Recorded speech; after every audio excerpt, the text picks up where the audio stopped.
Team Amber or Team Johnny? I know this is nothing to do with aliens, but I just thought I'd wonder what people. I just started a live, so I just thought I'd wonder what people's opinions are of Team Johnny or Team Amber. And I watched one of the live broadcasts the other day with Raquel Rocky, the MMA fighter, on the team of Amber, and she was, I don't know if you guys saw it. I haven't seen anyone put videos of it. I'm surprised. So this MMA fighter was testifying that she had seen these bruises on Amber's face, and when the person, the judge, the lawyer, showed the picture to this MMA fighter, tough, hard as nails fighter. This tough as hard as nails fighter went, "Oh yeah, that's Amber. Yeah, that's her face. Yeah." And I thought, my God, if that's the way she acts when she sees a little red mark on someone's face, my God, what's she like in the ring? Anyway, that's me just looking at the way people are. So, as usual, I'm the guy that you may know as the guy that waffles on about aliens, Bigfoots, paranormal stuff, all that kind of good stuff. And I normally waffle on until someone asks me a question. So if you've got any questions you want to ask, whether it could be about loved ones that may have passed, I have 40 odd years of research, and I mean proper research. If you've watched my videos, you know that I'm not one of these people that just only know a tiny bit amount. And it sounds big-headed, I know, but obviously I've got to try and justify why you would spend the time listening to me. Someone put up a post on one of my videos earlier and said about Zachariah Sitchin, and said no museum would ever back the translations that Zachariah Sitchin had done of the Anunnaki texts. And unfortunately, this person was really going to town, and I sort of basically said, "Look, I'll bet you any amount of money I can prove you wrong." And he kept going on, no, Zachariah Sitchin's wrong, he's just made it all up, blah, blah, blah, usual stuff. So Zachariah Sitchin, in case you're wondering who he is, he's the linguistics person who could actually read many different languages, and Sumerian was one of them. And Sumerians, the Anunnaki, which is the alien race, it's their language, their own language. They're actually called the Elohim. So he can translate it, and he has, and he's done books on them, on the actual translations, and thank God for someone like him that has. But of course, this person that was posted on my post basically saying that Zachariah Sitchin is a fraud, really, is what he's saying, because he's saying no museum or institution will back up what Zachariah Sitchin has translated. So I did a video showing the actual words from the Lost Book of Enki, which is Zachariah Sitchin's translations. And then I showed a video of the curator of the British Museum with the actual tablets, or some of the tablets, that... so I found the correct bit in the Lost Book of Enki, which was talking about, Enki was talking to Noah. And so I played that clip of audio of Lost Book of Enki, where Enki's saying to the reed wall. Now, it was a reed wall, was like a reed basket. That's why it's called a reed wall.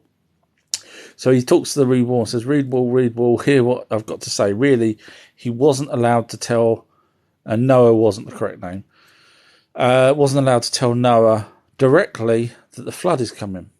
So he says, reed wall, hear what I've got to say, sell your house, get rid of your house, build a boat, I'll give you the dimensions, blah, blah, blah. It goes a bit more in depth than I just did there.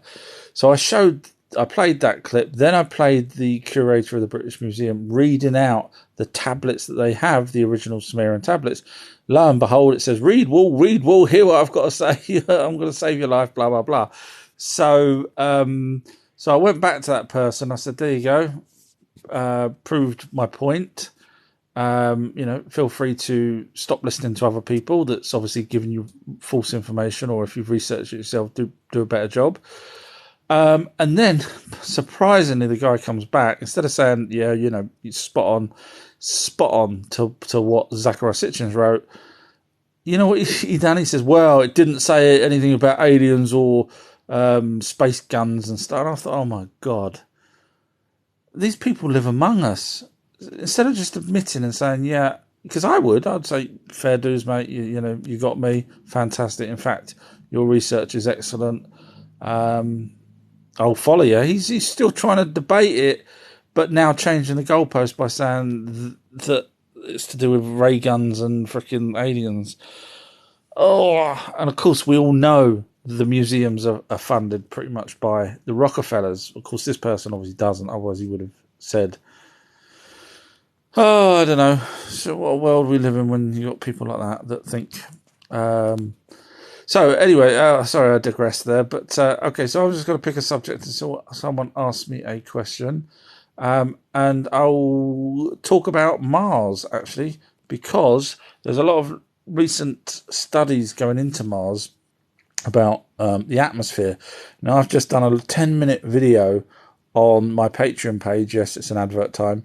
A 10-minute video going through the whole process of why the Anunnaki, or the Aegi, which was still the Anunnaki, it's the translation means watching something. Forgive me, I can't remember exactly the translation, but it means watching. Of course, those then ended up becoming the Watchers, which were also the same people as the fallen angels. But so I did the video talking about what kind of oxygen is on Mars and why people's probably seen the door image that's on the internet these days, because of NASA's rover has showed this door.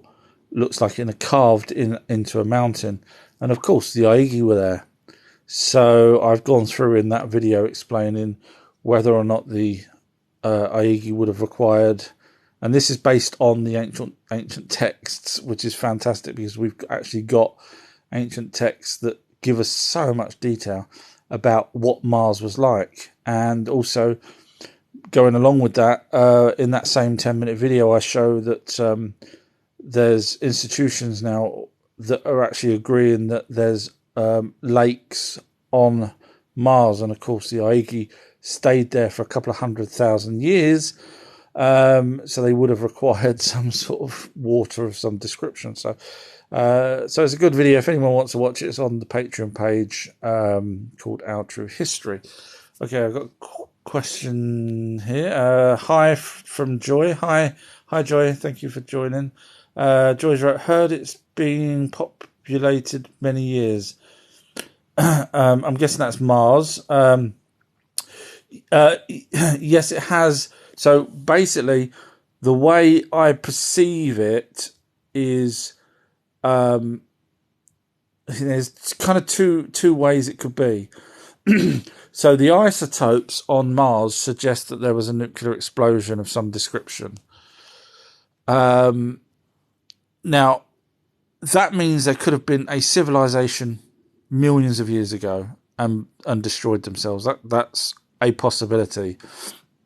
But we know the Aegi went there. They actually described what the planet looked like in the tablet. They actually described ice at the top, ice at the bottom, lakes in between, which is fantastic. Now, obviously, we can't see lakes at the moment, but I'll get to that in a minute. But so the Aegi were there, and then it got to a point when the Aegi came down to Earth to steal women and became the fallen angels, as we know. And no, angels is not what you think it is. So just get that description of little wings out your head. Trust me, it's not.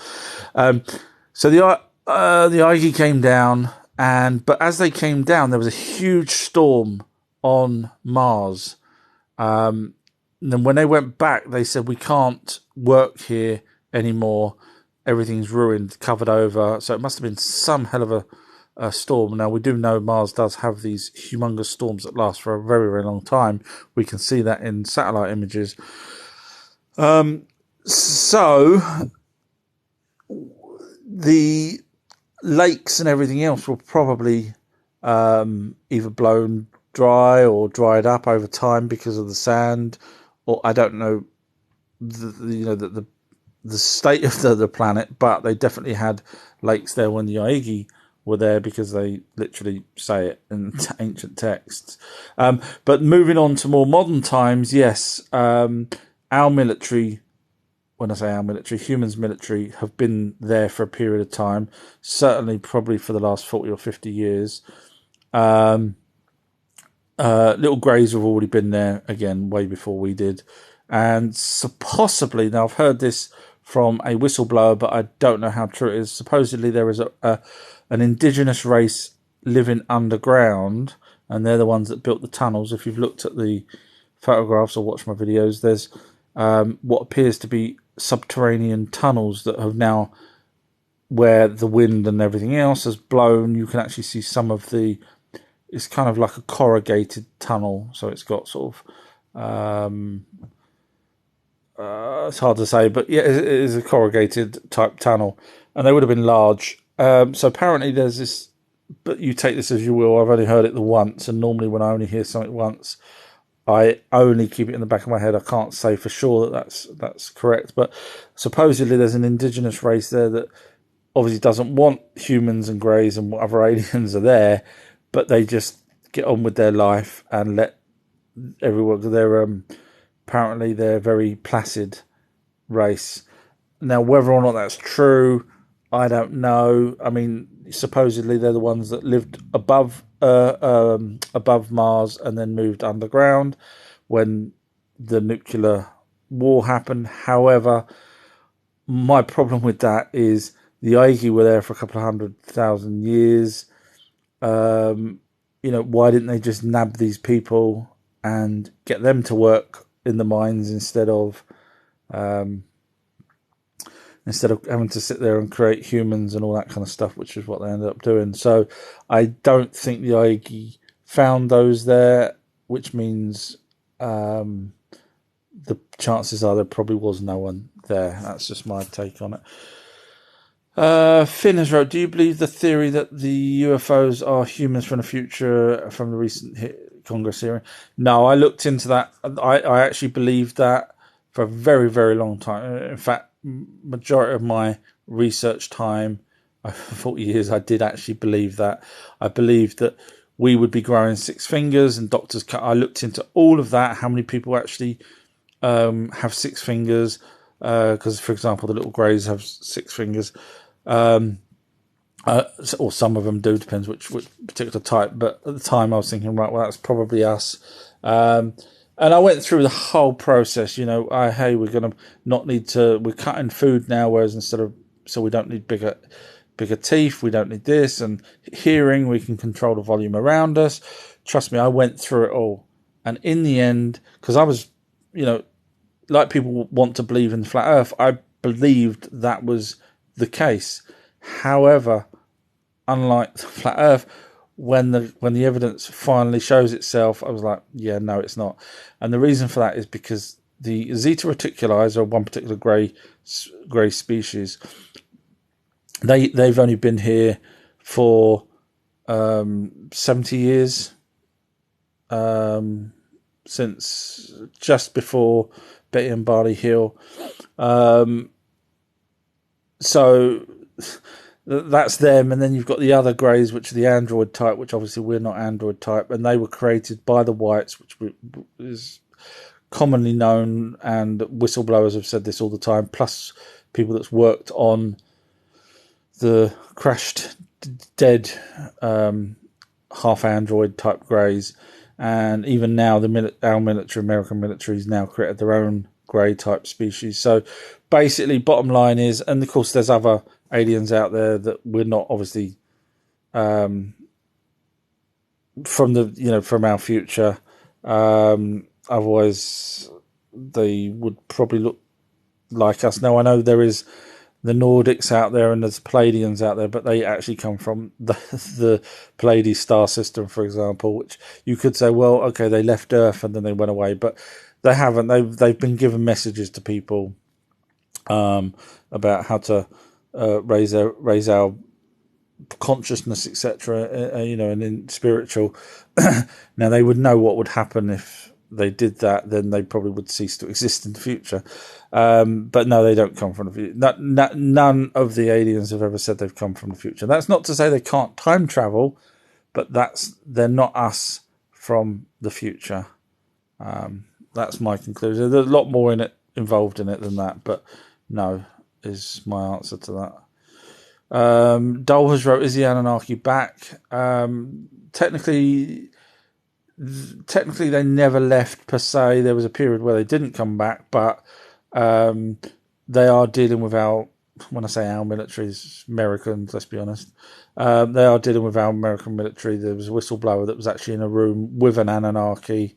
I'm guessing the whistleblower was like a guard, because he didn't talk to the Anunnaki. He was just in the same room. So the Anunnaki, but they're not going to come down. They're not going to have a cup of tea with us. They're not going to do anything. The bloke that wrote that book, hats off to him. He's sold Christ knows how many copies. The Anunnaki are going to come in 2022. So next year, when they haven't turned up that anyone knows of, I've got a new book that I'll write that says "Told you so," and you can all buy that. Crazy. Joyce wrote, "Is this James Cameron?" No, I don't know who James is. Someone has said, or a few names I've been told I sound like Ricky Gervais. I've been told I sound like Nick Frost. Someone said I was and swore by it. Said I was the guy that did some other YouTube channel. Can't remember what it was now. PT or P. I don't know. Some. But no, I'm not. I'm just me. I'm no one that you would know other than off of here. DK has wrote, what are the chances we originate from Mars and had fled after the nuclear war?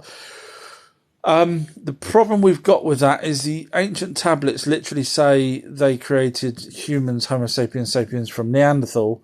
So it would have been the Neanderthal, it would have been some other hominid species that would have came here in a spaceship from Mars for the Anunnaki to then create humans from them. And of course, the Neanderthals weren't smart enough to mine for gold for the Anunnaki, which is why they genetically modified the Neanderthals. So the logic is, if they couldn't mine for gold, then they probably wouldn't have been able to fly a spaceship from Mars to Earth for the Anunnaki then to take them and genetically modify. So luckily we've got these tablets, so we can categorically rule that one out. Now you could argue, well, there was another civilization millions and millions and millions of years ago that came here from Mars, but there's absolutely zero evidence of any ancient, and I'm talking pre-Anunnaki, there's not one bit of evidence. Now you could argue that the stone hammer or pickaxe, or the screw that's been found inside rock. However, there are people now saying that petrification doesn't happen over millions of years. It could actually happen a lot sooner, within 20, 30, 40, 50 years, in which case the pickaxe that looks like it was from pre-40s would make sense, and the bolt that also was around that period would also make sense as well. So there's no evidence of a pre-civilization whatsoever other than the Anunnaki. So we can rule those out. James has wrote, I wonder if that's the same James that Joy was asking about. James has wrote, thoughts on Lord Xenu? Xenu? I don't know who that is. Sorry. Not heard of Lord. Unless you mean Anu, King Anu from Nibiru. I don't know who Xenu is. 04 Burrito has wrote, who is God? So the Anunnaki are not the gods. The Bible talks about the Anunnaki.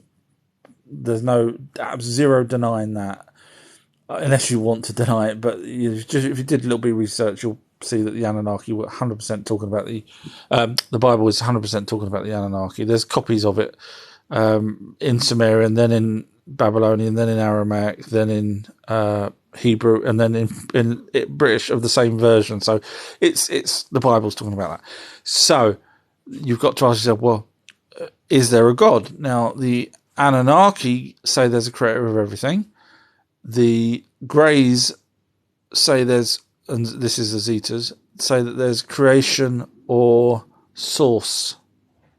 Now, what that is, your guess is as good as mine.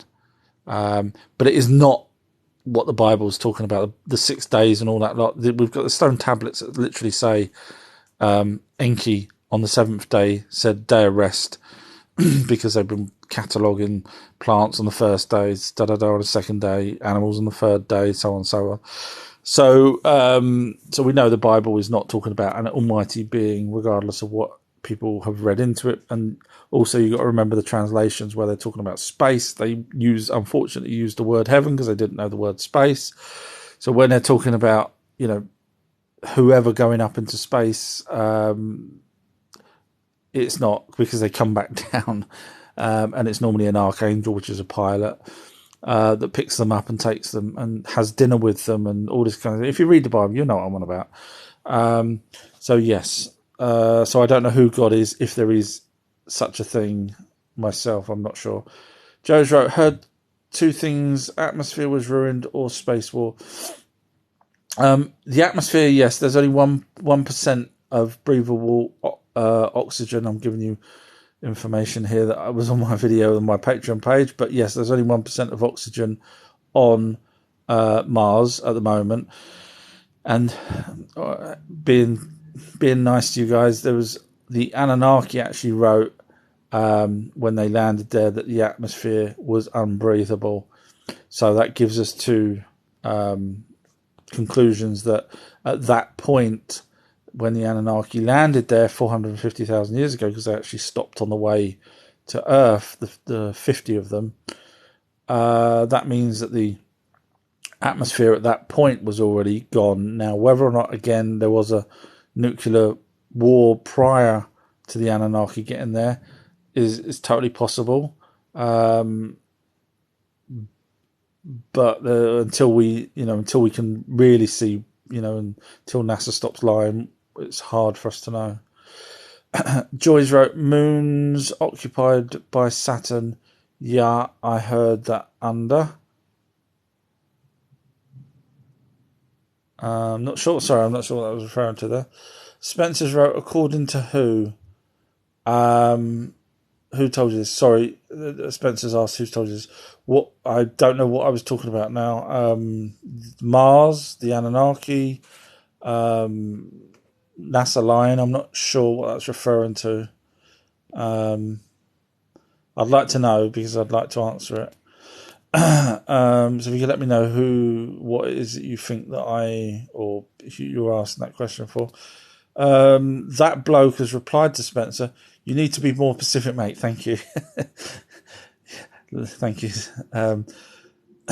He goes through every comment. Thank you, that bloke. That's exactly what I was just saying. Yeah, it's difficult, isn't it? It's not the person that wrote it's fault, but it's just the way it is, unfortunately. Because if you take the time to write something, I'll take the time to read it for you. And then Spencer's wrote, I'm just hearing an opinion without any supporting video sources or evidence. Well, if I mention tablets, then the tablets are there. And if you don't believe me, watch the very last video where I drop the mic. I make someone look like a numpty, where he said Zecharia Sitchin's writing is basically fake. And the very last video on my thing, you can go and watch it now. I literally show the tablet that is in the British Museum, worded by the actual curator of the British Museum, saying exactly what Zecharia Sitchin said, which is talking about Enki, which isn't an almighty being telling Noah. It's an Anunnaki telling Noah, or telling the wall, should I be more precise, so that Noah could hear about the oncoming catastrophe and how exactly to build the round ark. And no, it didn't have giraffes in it, and Christ knows what. It had what they call MEs in it. Again, all from tablets. So you can either carry on listening to me and say, okay, this guy knows what he's talking about, because if I don't, I'll say it. Like you've probably heard me already say, my guess, my opinion. But when I'm talking about the tablets, that's it. The tablets are there. Unless you want to say the tablets are all wrong, because I've just proved that the Zachariah Sitchin's translations of the tablets are correct, so we can go by them. So I don't know what else to say. I mean, there is evidence, but people don't want to see it. They seem to be blinkered by it, which is crazy. They're probably, I don't know whether they're religious or what, but the things are out there. The evidence is out there. I just don't blame me for researching it. Dolgers wrote, what can you tell us about the Galactic Federation?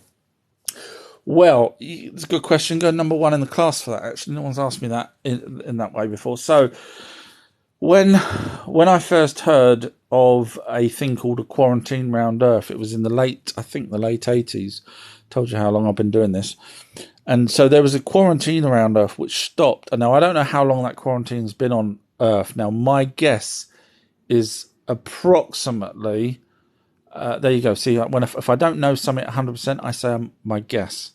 So that's how you can tell whether I've got evidence or my own well thought out conclusion based on a series of evidences regarding similar types. Anyway, so I keep saying so a lot, don't I?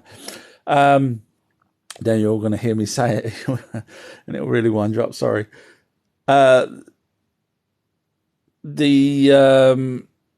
The quarantine over Earth, my guess is a couple of thousand years old, because the little greys came, and we've got kind of written evidence of that with the Hopi Indians, the Navajos, and some ancient texts in not Aramaic, in what's the other A name? Akkadian. So. And there you go. Sorry, I keep saying so. I'll try and stop. So, done it again. The Anunnaki. Okay, so forgive me.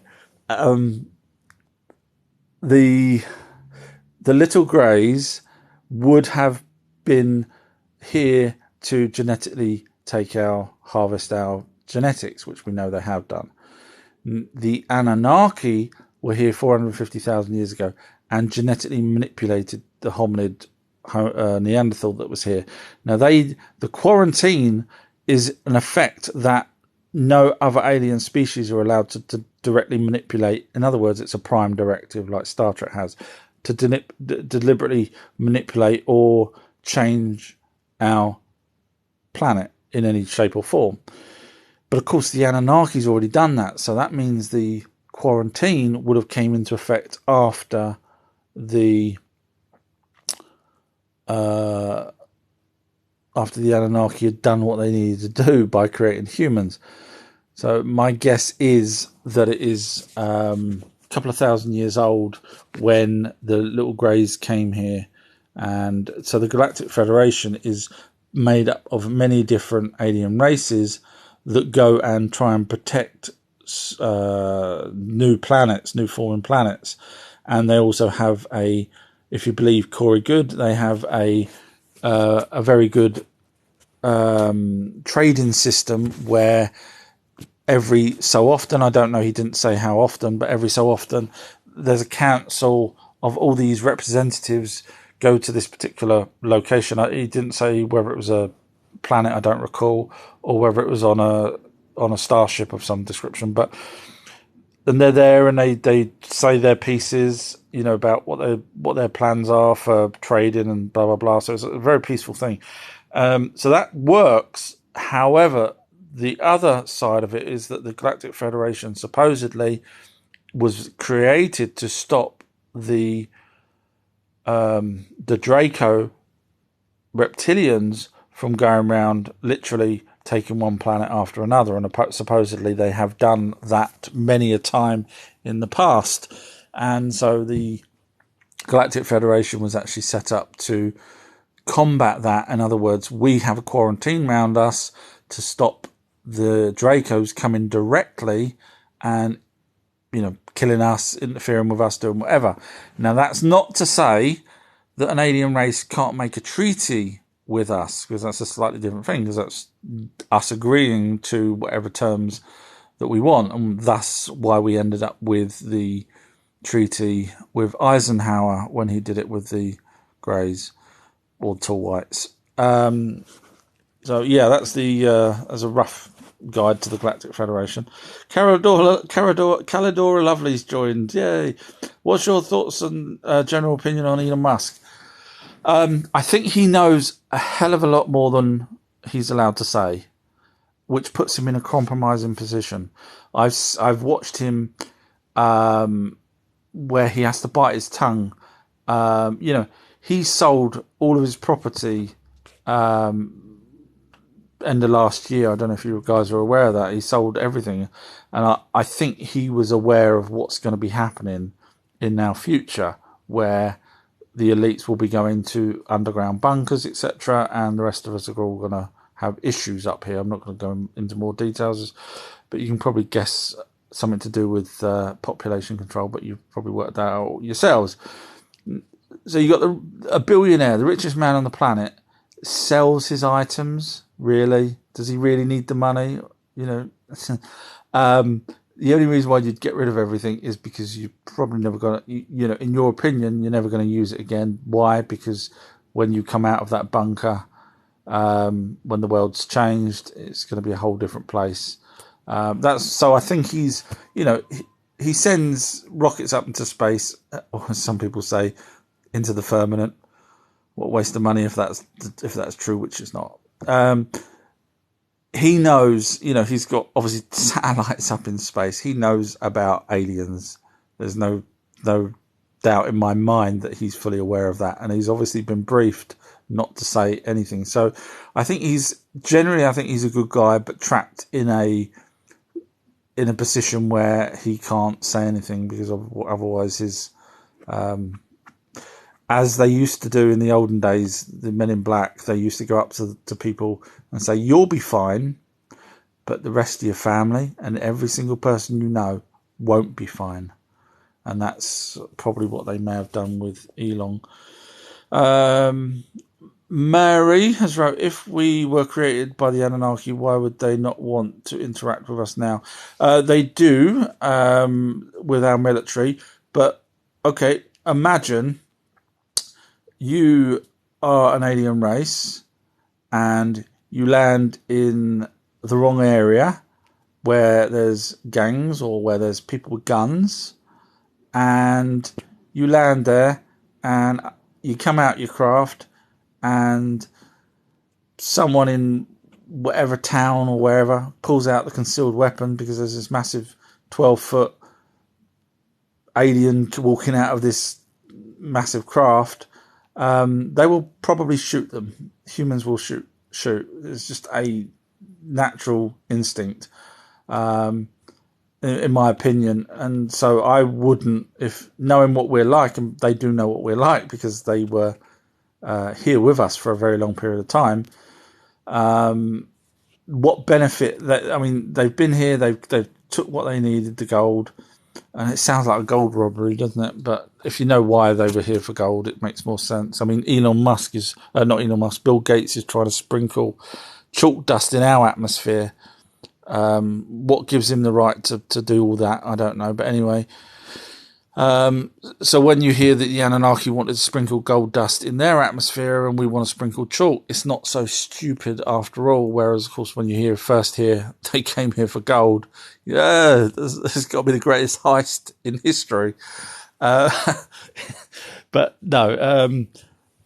So yeah, I mean they know what we're like, and there's no benefit to them. They age quicker here as well on Earth, so there's no benefit to them staying here for any length of time, because they do age way quicker.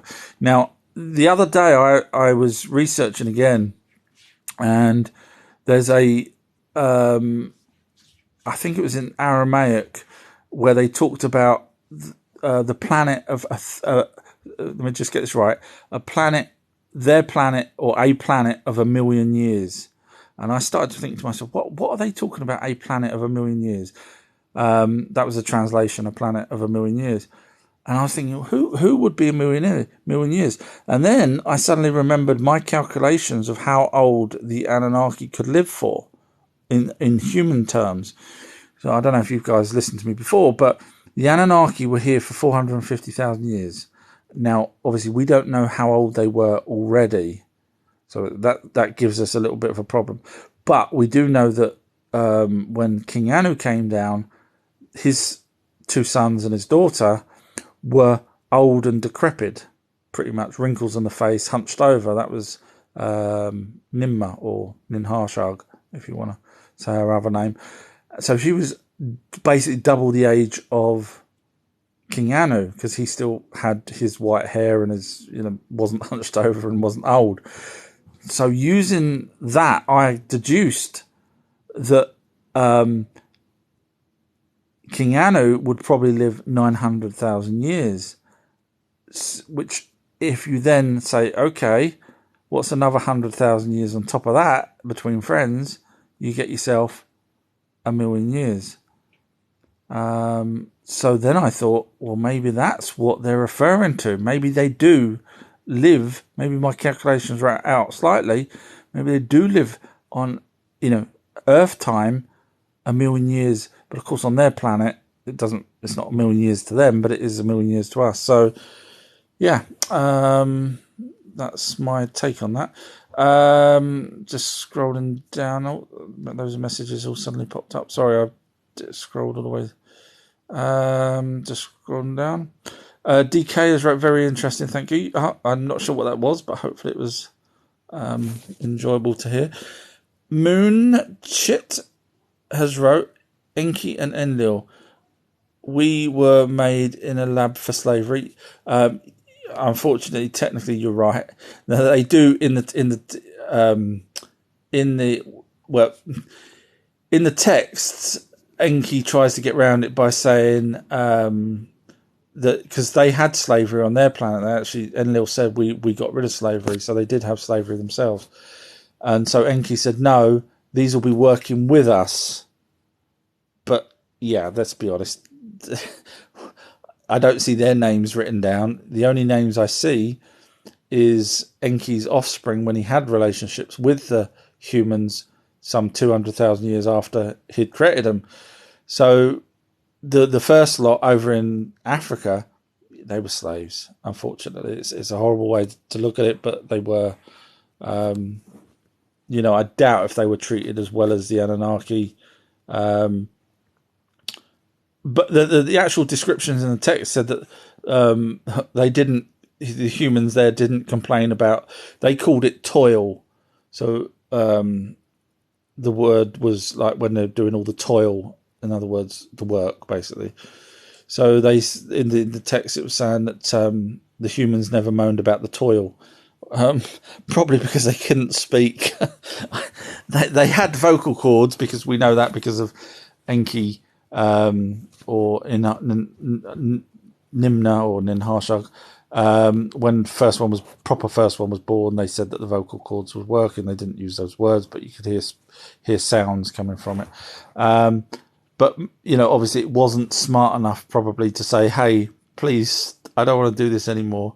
They obviously never taught it language, whereas when Enki had relationships with the humans and then had the offspring, which was Adam and Eve, this is technically the second Adam and Eve, the Adam and Eve that we know of written in the lineage tree that we know of that goes all the way down to Noah, etc., etc. He taught Adapa, which was Adam, because he classed them as civilized. So the ones in Africa, I don't think either were taught or had the ability to learn like the offspring from the Anunnaki and the humans. I know people might hate me for saying that because it makes it sound like I'm being racist, but I'm not. I'm just going from. Again, we don't know what color Adapa and Titi, Adam and Eve, was after. There's no description of them in terms of their hair properly. I mean, you could go on 1,000 websites and see 1,000 different descriptions of them, but I'm referring to tablets. Joy has wrote BIRIED Byron. I'm not sure what that is. Sorry. And then Joyce wrote okay, probably all buried from the floods or under the ocean. Trying to remember what that would have been talking about at that point. I don't know what that was talking about. Sorry, it's me, not you. Then George wrote, "There has been bones found in Africa of greys." I'm still trying to find what I would have been talking about with the greys. So it was obviously to do with the greys. For you to have said that. Yeah, I mean, there's you've probably seen them. Like I say, the Hopi Indians called them ant people. Maya has wrote, so we're doomed to government or the Anunnaki. The Anunnaki is not going to come. We know the Anunnaki is not going to kill us, and that's because it's in tablets, when King Anu came back for the last time, just after the flood, and Enlil, Enki, and their sister Nimna or Ninharsha, they've all got different names. Ea was Enki before he came here, and then they gave him the name Enki. So Ea was his name. But so forgive me if I keep pulling out the names. It depends where they were and what time. The messages all scrolled to the bottom. I hate that when that happens. Sorry, I'm just trying to go back now to where that question was. Sorry.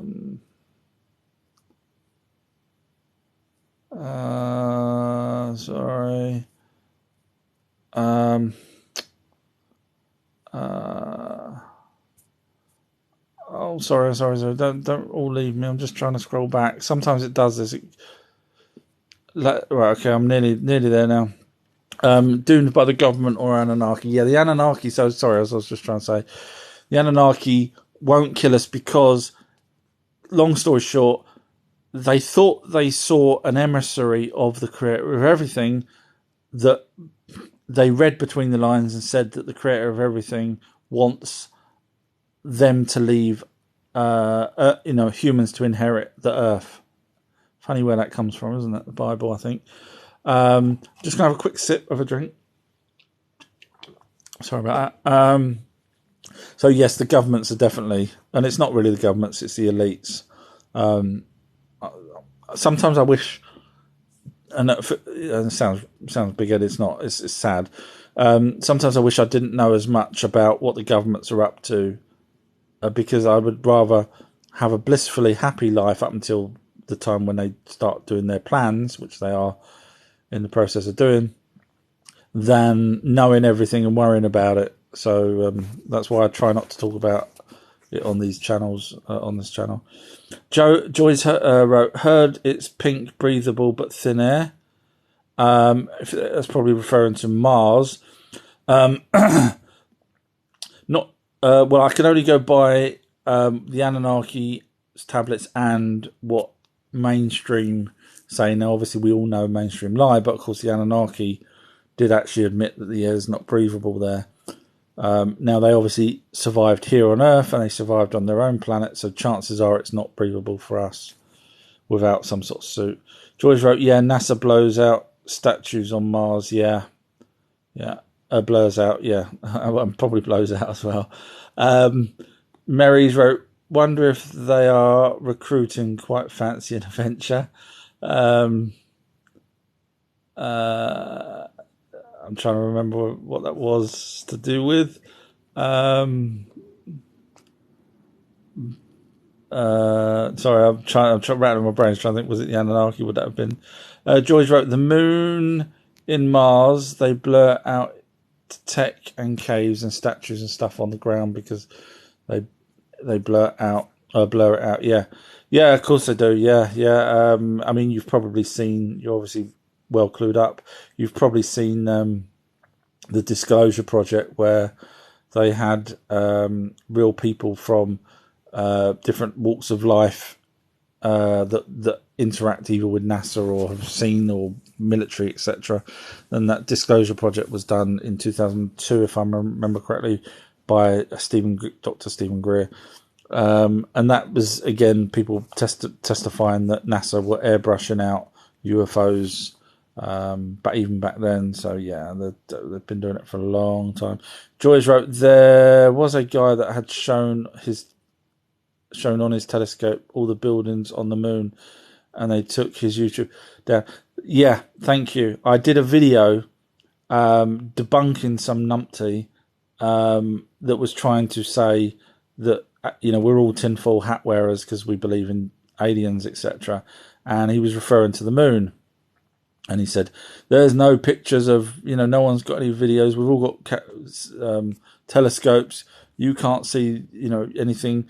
And I thought to myself, I knew loads of channels, and this is what you're probably talking about, that had millions of viewers, millions of followers that got pulled off because they were showing UFOs flying around the moon. And so obviously you remember that as well, which is great. But it's sad that you got idiots like that person,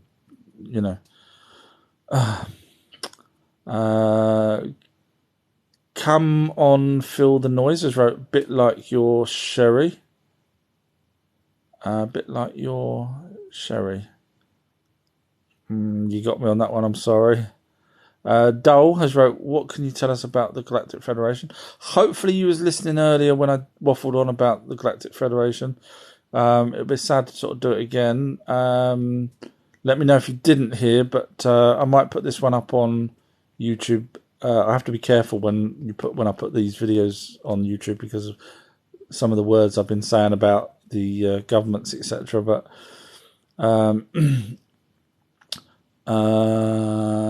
Marie's wrote, I love your vids, knowledgeable. Ah, thank you.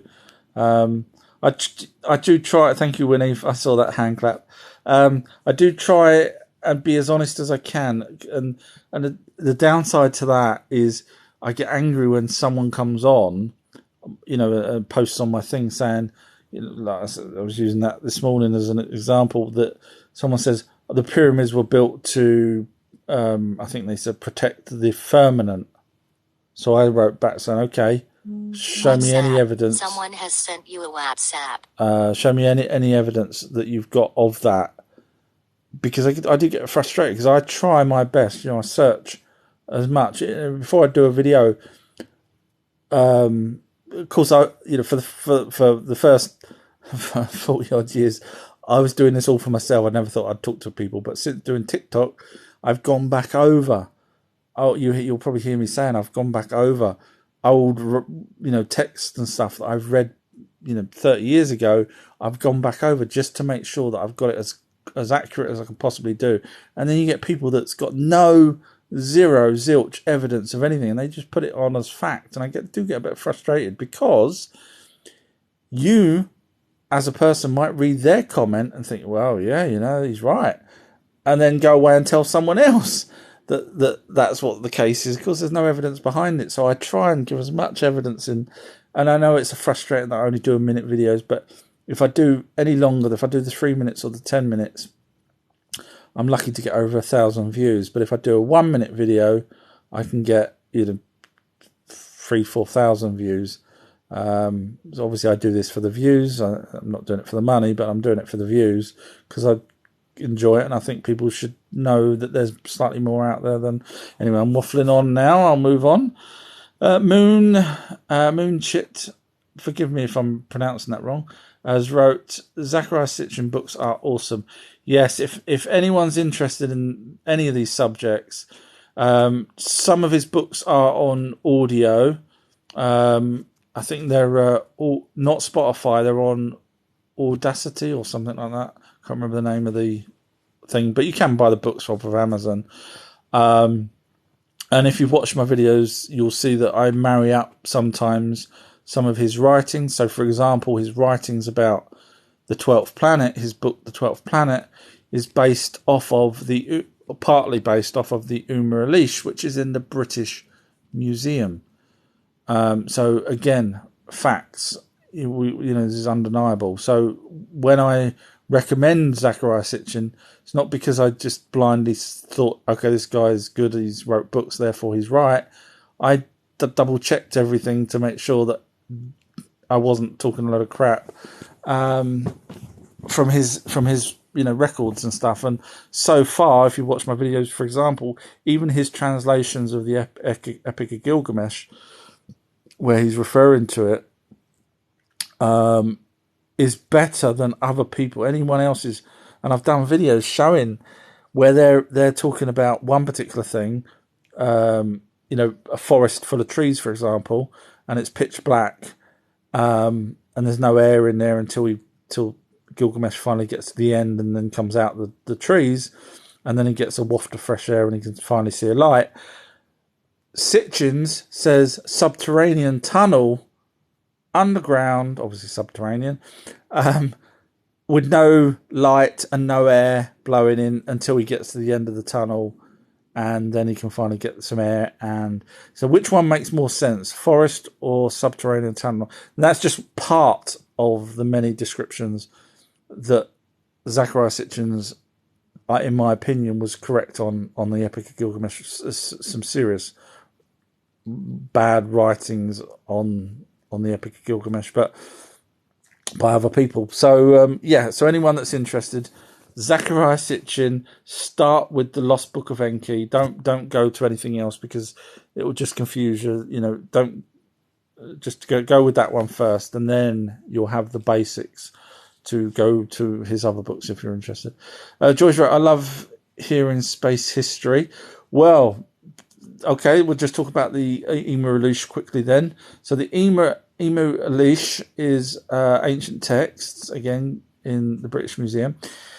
And they describe, I'll be brief, they describe literally our little solar system here not having Earth in it. And it had X amount of planets. And this is ancient text talking about planets further out than we could actually even see when we found the tablets. We didn't know when we found the tablets back in the 1800s,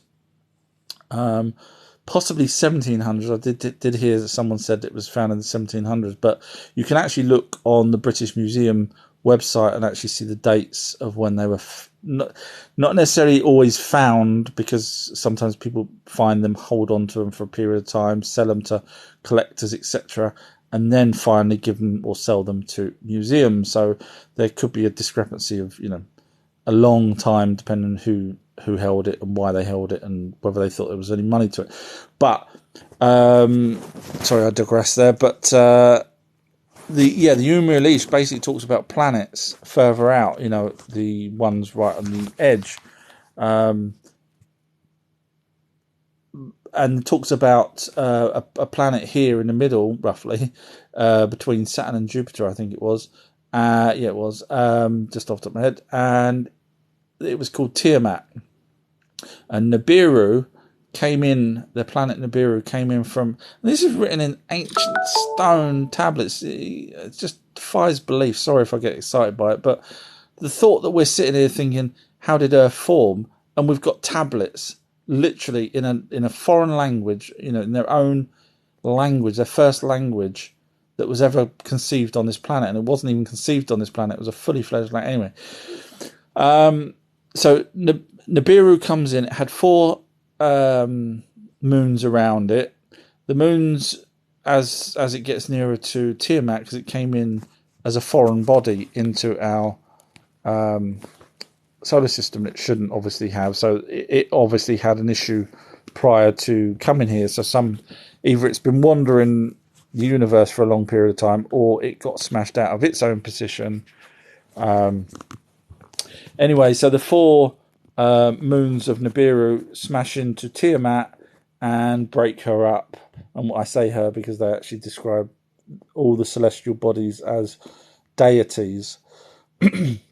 And it smashes up Tiamat, and Nibiru finishes her off, and part ends up becoming the asteroid belt between Saturn and Jupiter, I think it is, and the other part ended up being the little planet called Earth. Now, there is some debate whether or not the moon is actually part of Earth stroke Tiamat. There's some other people out there that suggest that the moon was one of the moons of either Tiamat or of Nibiru. I don't think it would have been Nibiru's, because if they smashed into, chances are it wouldn't be a nice round shape that it is. But my guess would be the moon would either be from Tiamat or one of Tiamat's moons. And so I know you're talking about space history. You can't get better than that. I mean, literally, an alien race telling us how our planet formed. That's got to be worth a couple of pages in someone's history book, isn't it? Coco Cocoa has wrote "Laugh Out Loud."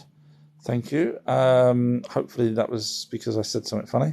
Then Coco Cocoa has wrote "You Speak Your Mind, Bro." Thank you. I try to, but I also try and be polite with it. Joy has wrote, I read one at used bookstore, Lineage of the Anunnaki Noah hybrid. Noah is actually Enki's son. Again, he was up to no good, and he had relationships with Lamesh's wife, who obviously then bore the son, which was Noah, and Noah looked like an Anunnaki, pale skin, white hair, and that's when Lamesh said, again, all in tablets, that's when Lamesh said, did you have relationships with the Aegi? And she said no, because technically she didn't, because she had relationships with Enki, which was a bit naughty, but let's be honest, when you've got a god that you think is a god, and I don't know exactly how high tall Enki was. There's no real description of Enki himself, but you're in between 8 and 12 foot. So Sticky Fingers wrote, so yeah, I know, I apologise. I don't realise I say that much. Dole has wrote, I was under the impression that Earth was trying to join the Galactic Federation. Sorry, yeah, that's what you were referring to. I went off. That's why I always ask for specific questions, because sometimes people ask me things and I think that's where they're going. Of course, it's a different question. If you believe, Corey Good, Randy Kramer, etc., then we are probably already in the Galactic Federation. Now, the other interesting part of the Galactic Federation, which I forgot to mention, is that they oppose slavery. And I say that because there were people working on the moon, humans that were abducted and were taken to mine on the moon for helium-3, etc. And when the Galactic Federation found out, they said that's an absolute no, you cannot do that. So then the military said, oh, well, we pay them. So sorry, I keep saying so, but yeah. Okay, I'll move on from the Galactic Federation. Doles wrote, or soon to be joined, a bit like the European Parliament. Laugh out loud. Yeah, don't. That's yeah. I hate talking about real world politics. Joyce wrote, I heard the 5 here are all working together. They keep the good and worst ones out. Yeah, I don't know if you guys ever saw, there was a video from the International Space Station that is in space, not in water, as some people would say. That's above us. Don't ask me why they say that. They're just, I don't know. My brain hurts with people like that. But there's a video. It's going back to the very late 80s, I believe, and you may have seen it. And there's a craft coming in, so it's a black and white picture, because back then that's what they had. And there was a craft, a little dot in the distance, coming towards the circumference of the Earth. And as it got close, a lightning flash in the actual Earth part of the video. You know, you see the side of Earth, or quarter of it, shall we say. There was a flash, and then something very fast came from the bottom of the image of on Earth up towards space to aim at this little white dot that was moving towards Earth. The white dot shoots backwards out of the way of this, I'm guessing, a beam that was coming up to try and hit it. And that goes back to us fighting others. Now, there was a supposed whistleblower on Coast to Coast that said he knew about that particular incident, and he even said where the laser beam came from. But I can't remember. Again, forgive me. These videos, this information, I never thought I would need to recount back to people. But so there is gaps in my memory, and will always tell you if I can't remember for sure. Salvatore's wrote, hello there. Hi, Salvatore. Nice of you to join. Joe has wrote, Monkey P simulation based on 15, June the 5th. Monkey P, I've not heard of that. Sorry, I don't know what that is. Sounds scary. Coco's wrote, is Musk? Question mark. Not sure what that is. Sorry. Is Musk? Don't know what that means. Sorry. It's probably me. You know, it probably makes sense, but because I waffle on and close my eyes and concentrate on what I'm talking about, it's really hard for me to sort of recall what particular part that was. Joy has wrote, yeah, contracts. That's, I'm guessing, to do with the treaties that I was referring to earlier. I feel really bad to Coco for not being able to. Joy has wrote, I heard Elon is in contact with Arcturian's server. I've not heard that.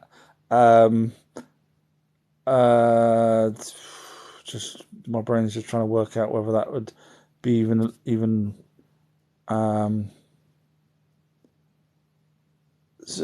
okay. So the problem I've got with that, this is just the way my brain works. The problem I've got with that is if you've heard that, that means everyone else has heard it, especially the military people that probably wouldn't want Elon Musk to have access to an alien race, giving him information. So if that was the case, then you can, if you know about it, you can guarantee that the military know about it and has probably either stopped Elon or is siphoning off the same information.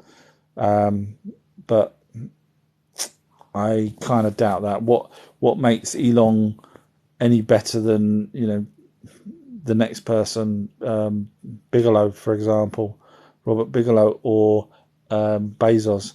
Why Elon? What did he do to get that connection between them? I can't see. Yes, all right, he's someone we know of on Earth, but to an alien race, he's just another person. Yeah, I don't know. I can't see that. Salvatore's wrote, did the Anunnaki have cultures close to the Sumerian, Babylonians, pharaohs on Nibiru? Good question. Go number 2 in the class for that. If they did, they didn't write about it. My guess is no. Not at that point anyway, not at the point that they came here. Because they had two factions, the North and the South, so they didn't mention it, but I wouldn't have imagined it unless it was so far back. Not to say they wouldn't, but it's hard to say. Miz has wrote, some of them are on foot in regular population. I'm guessing you're referring to hybrids. And yes, I concur with that. I have heard many, not only stories of them, but I've also heard from people that are the handlers of them, of the hybrids. Salvatore's that's that way they did it here in Earth. Sorry, that's why they did it. I'm guessing why. That's why they did it here on Earth. Following on from your question about did they have... No, they Yeah, I think that the way it worked really is because of the Tower of Babel, or the Sky Tower, as it's properly called. Prior to that, there was literally just workers for the Anunnaki. There wasn't Samaria. There wasn't. I mean, yes, there was their own place names. You know, they created Sapur and and Eridu and yada yada yada. But there was no segregation of different people. There was no Babylonian when obviously they first came here, because it was just people, and then as time moved on,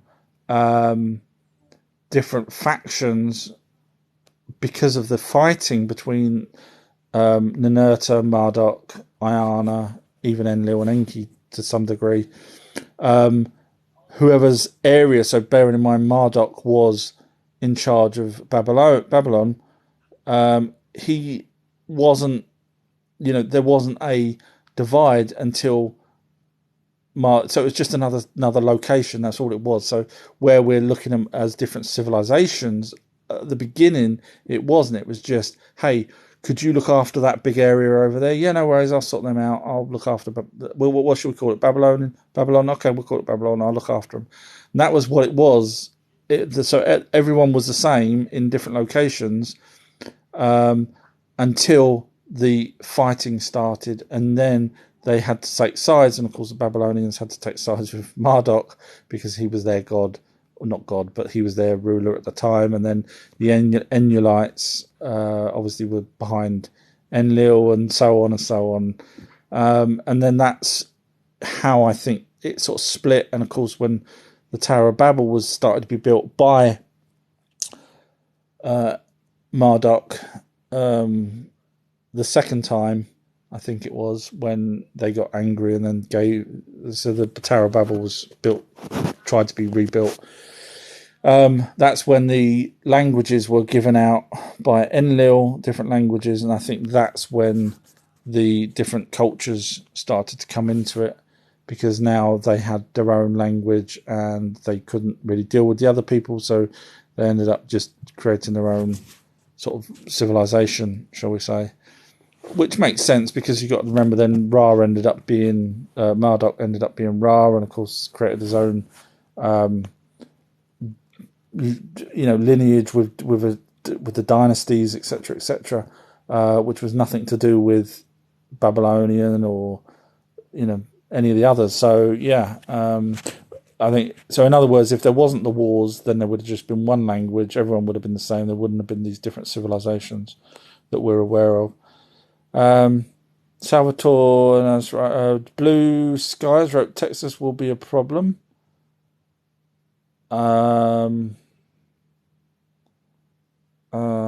Guessing that's to do with the depopulation. I don't know what that. Sorry, I'm not sure what I was talking about at that point. Dizzy Bells wrote, hi Dizzy Bell, nice of you to join. Peach has joined again. Hi Peach, evening sensei. He says, and Mr. Inappropriate afternoon. See, you wasn't blocked. Let me just see if I can, and if I block you again, you can kill me. Oh no, you are a moderator. There you go. See, you're a moderator already, and I didn't even need to touch a button. Welcome back anyway. I apologise for accidentally blocking you. It honestly wasn't my intention. Joy has wrote, heard they live long. I'm guessing that's the Anunnaki. Yes, hopefully you heard me earlier when I was saying my calculations was 900,000 years, but there was some writings that talked about a planet of 1 million years, which, give or take, would have probably been the same planet. So yes, they can live 1 million years of our life. Lewis has wrote, hello everyone. You were talking about actors being cloned because they have disposable income. I wasn't. I've never said. I always say that I don't think actors will be cloned, because if these things are on a need-to-know basis. You can't just go around and clone. Oh, you know what? I'll tell you what, Schwarzenegger will be a good one. Let's do him. Because if something crops up for whatever reason, he has to go to hospital or anything where people on the internet could work out that he's not actually who he says he is. I mean, look at the pictures of Stephen Hawking. There's pictures that look like he's actually younger later on in his life, which is really weird. So there's people out there saying that he'd already died, and it's not necessarily a clone, but it was a person that had the same features as him. Now, go and have a look at the pictures. It's very compelling. So I can't say one way or another, and it's possible he may have been cloned. But to clone an actor for what reason? So that they can last a little bit longer. The danger of losing control of the cloning secret would far outweigh any actor, in my opinion. Yeah, political people, heads of states, heads of the elites, the 13, 14 families. Yes, probably clone them, but not actors, I wouldn't have thought. Mr. Inappropriate wrote, I don't think cloning would be happening, but possible lookalikes. Well, they did clone Dolly the sheep, if you remember, way back, probably 20 years ago. And obviously, whatever we're getting told, they've already done it for probably 30 or 40 years before that. So, I think there is. And of course, the whistleblowers say that one of the levels in Area 51 also is made for cloning. So I definitely think they clone. Salvatore, do you think the Neanderthals went through pain when the tests were being done? It's a good question. They never mentioned it. So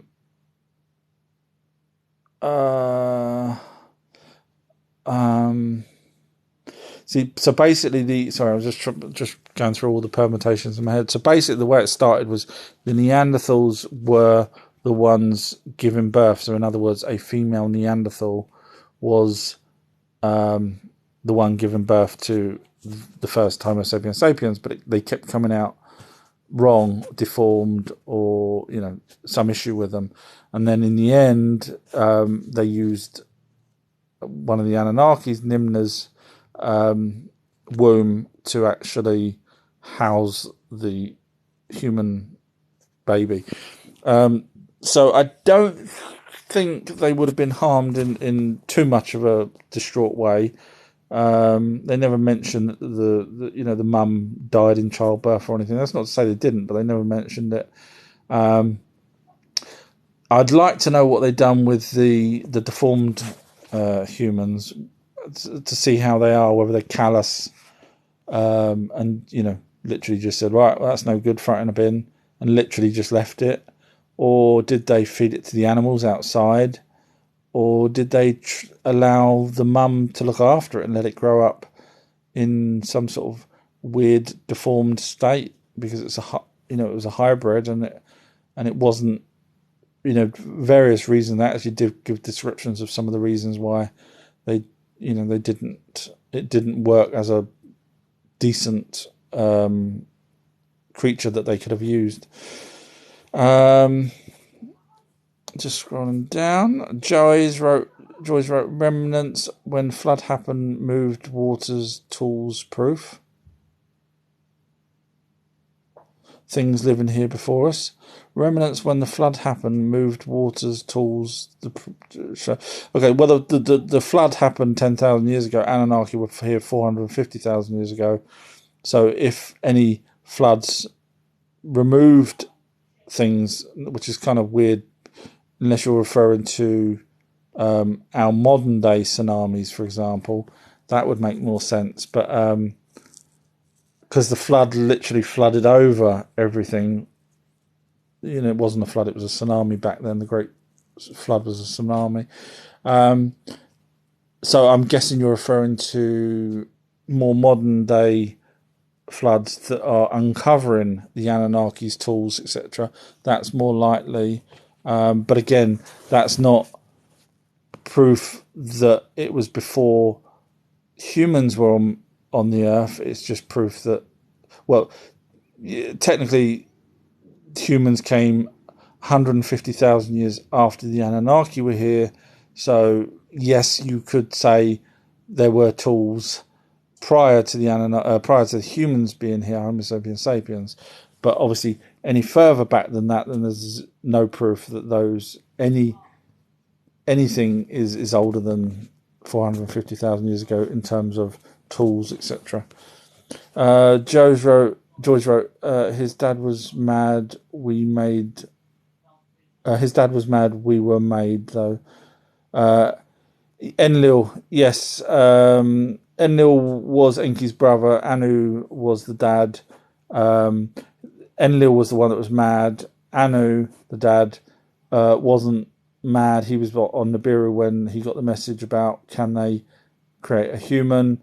He then went to his he asked everyone. He asked the oracles. He asked the I wish I could remember the name of it. Sages, was it Sage? No, I don't think it was Sage. I can't remember. But he asked various different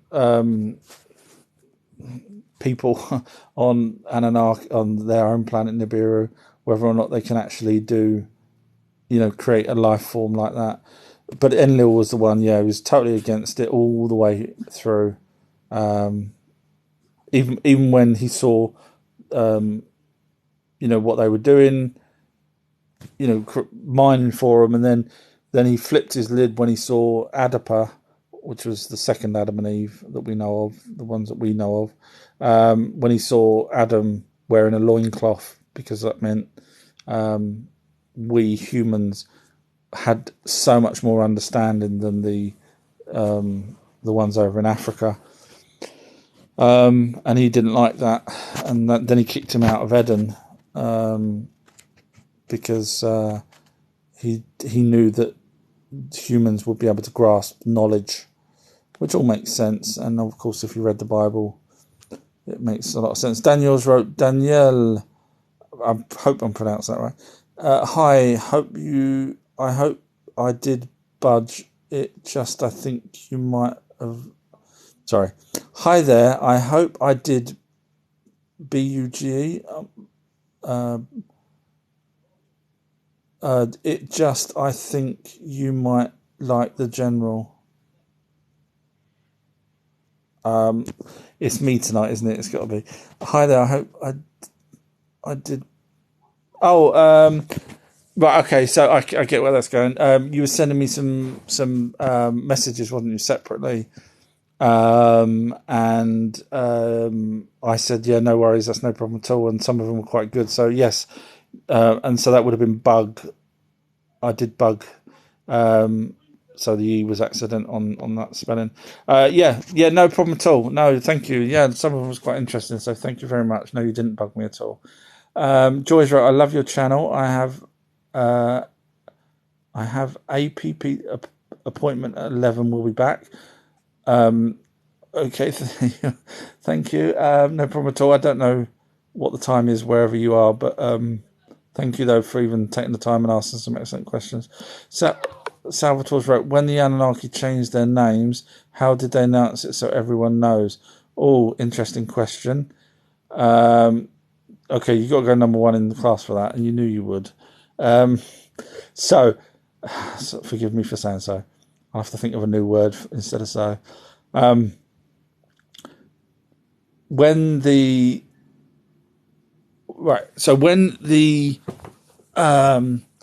I'm just trying to think of the order that it went.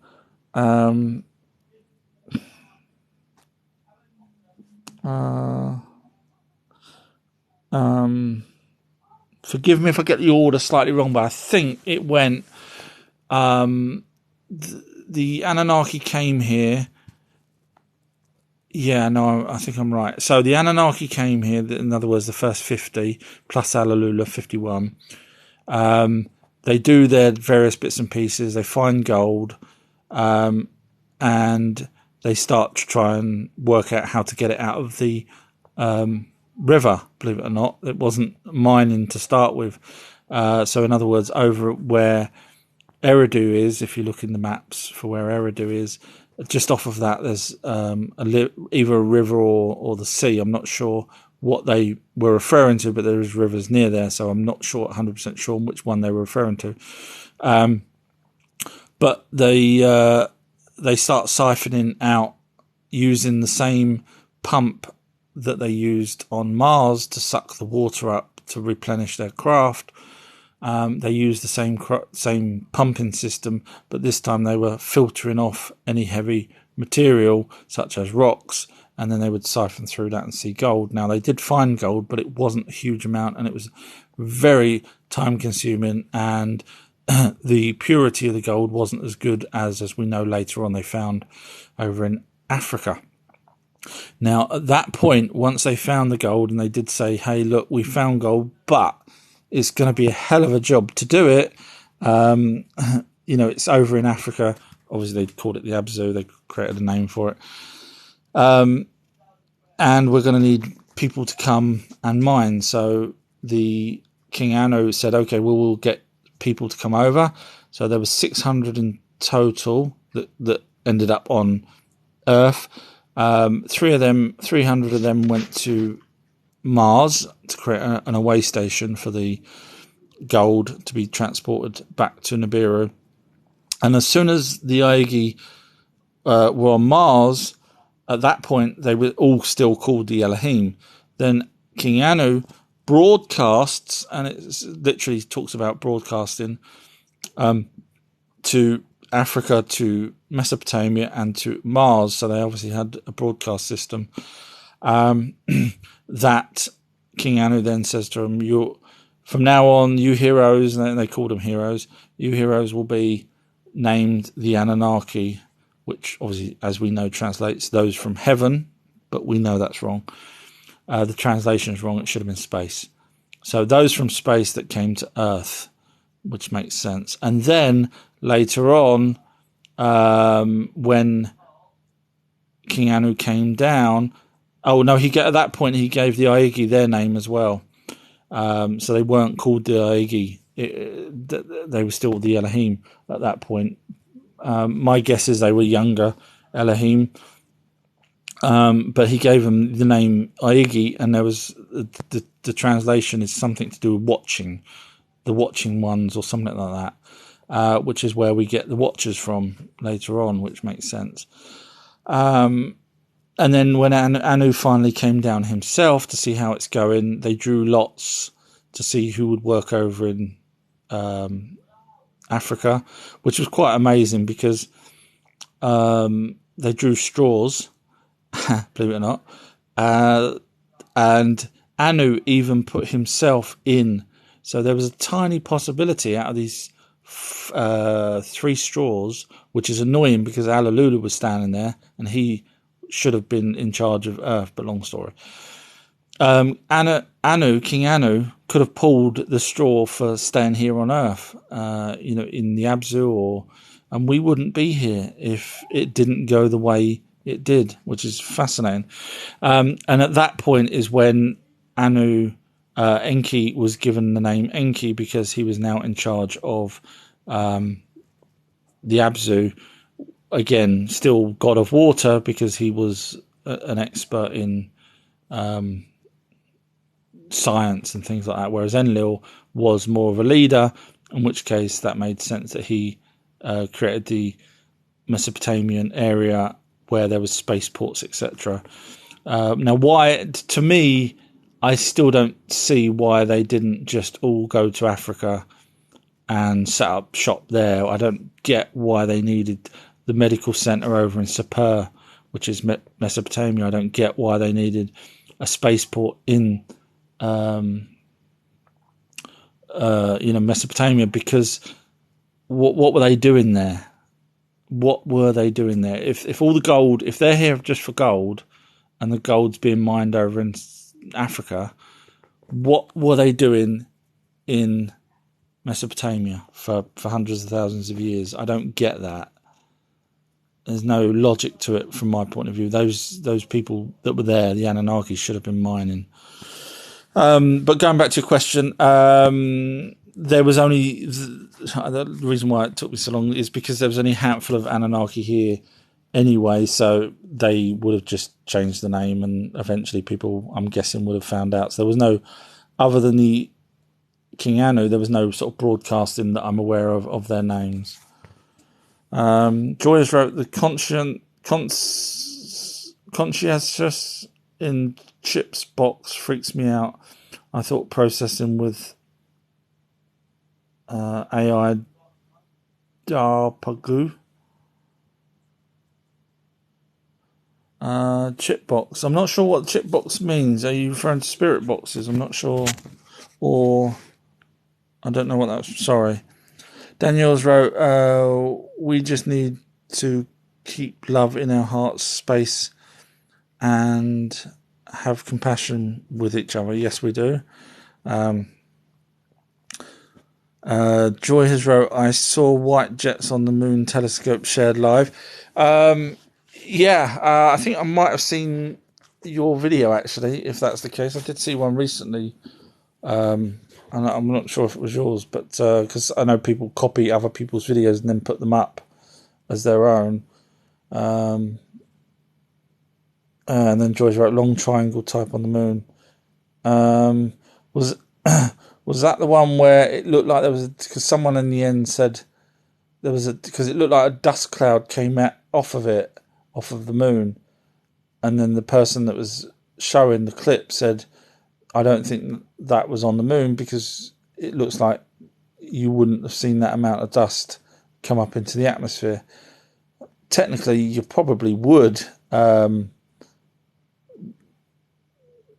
because there is no atmosphere. If you kick up dust, or very low atmosphere, if you kick up dust on the moon, a lot of it, by using a craft going up warp 9, then it's possible that dust may have followed it along the surface of the moon, and then as it shot off, the dust sort of followed for a bit.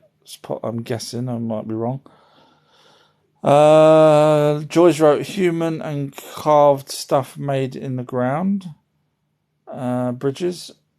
Sorry, I'm not sure what that's referring to. Danielle's wrote, I think you're here to tell us the true history, so you have to think outside the box sometimes a bit. Yeah, I mean, there's things I got wrong early on, and I'm probably still getting things wrong. So yeah, sometimes you do have to think out the box, because not everything's always written, in text for you to understand. You have to sort of read between the lines. Winnie sent me a hand wave. Thank you, Winnie. And Caladora lovely sent me a rose. Thank you. Oh, you guys are wonderful. Kanian has wrote, where do you learn all this stuff from? So, show me age. When I was 6, I started researching as much as I could in library books, etc. Now, I know there's people out there that have said to me, you can't research off the internet, that's not proper researching, and you can't research off of other books. But how do you think those books got written in the first place? They didn't know everything. So everyone researches over everyone else. It's just a sad fact. And I've spoken to clairvoyants, mediums, and spiritualists. A lot of them, hell of a lot of them. And some of it's my own personal experience in doing various things. I've spoken to some of the well-known researchers that you probably see on Ancient Aliens. I chat to them, I give them my thoughts, etc., and they tell me theirs. Obviously, other books, ancient texts is obviously the key for me, because that, you can't go wrong when you're going back to the original source. So just basically everything and anywhere. Just scrolling down. Joyce wrote, Gil Carlson said, was space station aliens moved all the tech? Is that Billy Carson? I'm probably guessing that's Bill Carson, not Gil. Said, was space station aliens moved all the tech? And then wrote pyramid, old station. Okay, if it's Bill Carson and he's saying that pyramids were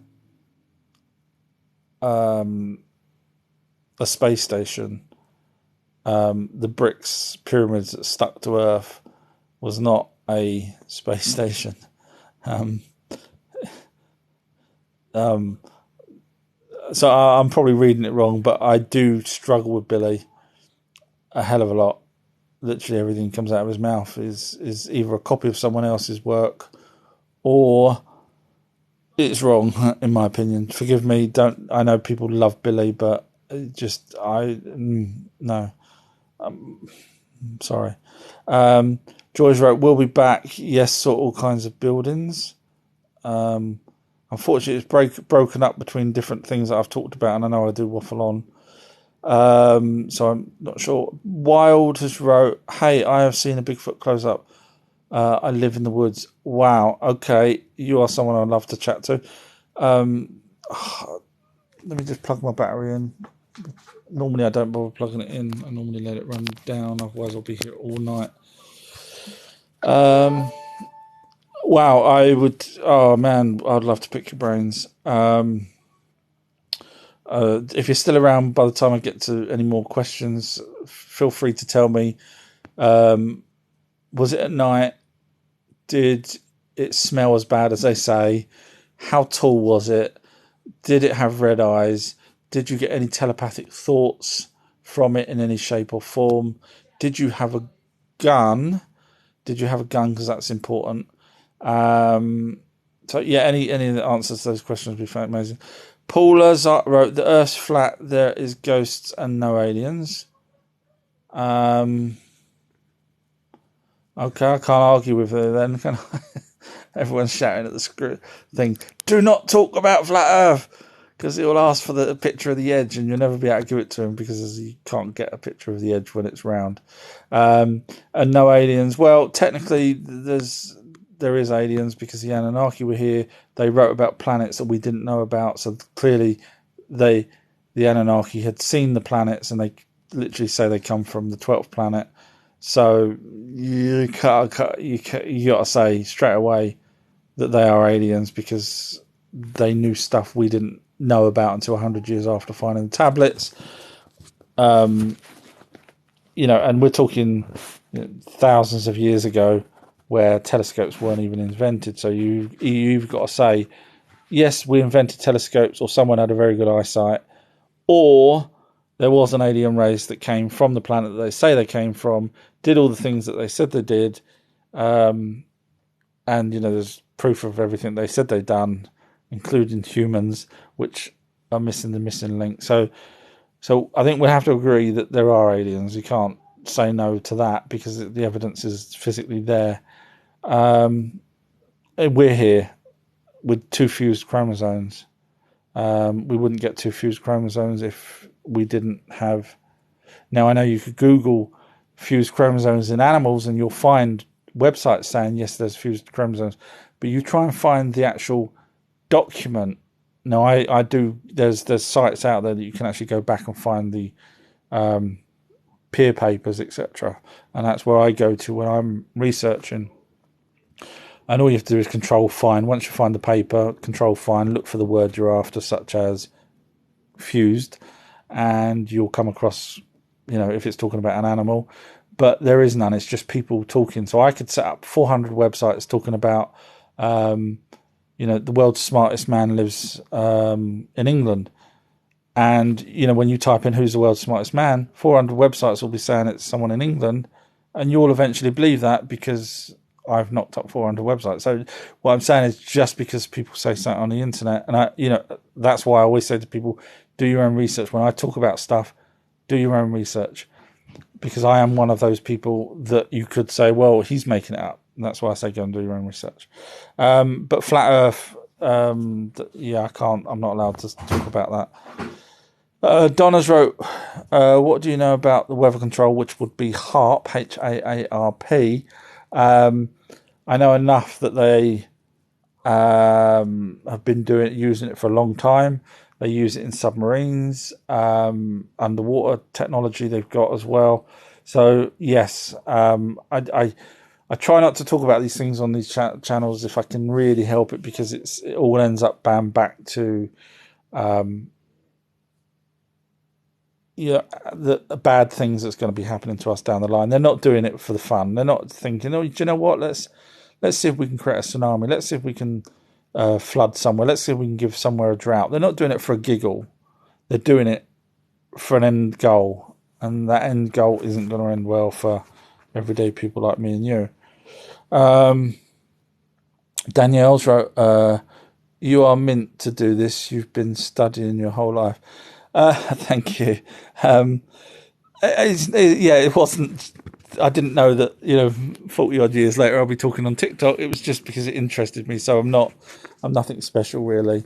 I just did it because I enjoyed it, and I found I have that. I'm sure you guys are probably the same. That sort of brain that needs an answer to something, and it's like an itch that won't go away. And that's just how I've carried on, sort of thing. And all right, those of you that know me, because I grew up thick, really thick. I mean, I couldn't even do the alphabet after I left school. Seriously, I couldn't. I worked in a film company where they had the 16mm and 70mm films, where they would send them out to cinemas, they'd send them out to hotels and things like that back in the day. And that was my first job, pretty much. And the films were in alphabetical order. And I tell you something, I spent a long time walking around trying to find the right films to pull off the shelves and stuff. So, okay, have some milkshake, Clark. You haven't had some for ages. What? Have some Nesquik. You haven't had any. Sorry, we've just got some new Nesquik in.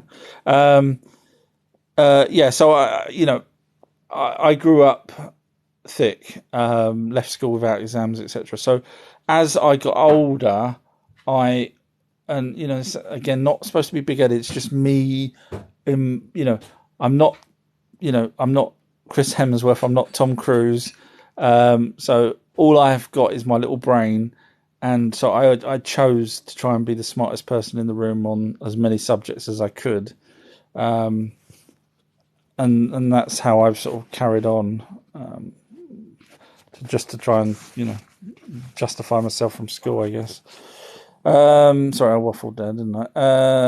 Wild has wrote, its eyes glows like cat's eyes in the dark yellow. Yellow, okay. Normally I hear red. That's so cool. And this is to do with the Bigfoot. I would. Oh God, I'd love to chat to you. So, anything else you want to tell me about it? Please do. I'd love to know the height. Same person then wrote, it was crazy scary, I can imagine. That as much as I love Bigfoot, I certainly wouldn't want to stand at night next to one. The strength of those things is just phenomenal. They put us to shame. Even our bodybuilders they put to shame. Sean's joined evening class. Hi, Sean. Just scrolling down. People chatting to each other. Scrolling down. People still chatting to each other. Susie's joined now. Hi, Susie. Psycho Mum has said, hi, Psycho Mum. I would love a live action movie made about the Anunnaki. You should write a script. Sorry, one second. What? What is it? Did you make me a milkshake? I forgot. Please, can you do me one? Of course. Thank you. Strawberry. I've been writing, so some of you may know I'm a film director as well as many other things. Like I said, I like to try and be the smartest person in the room.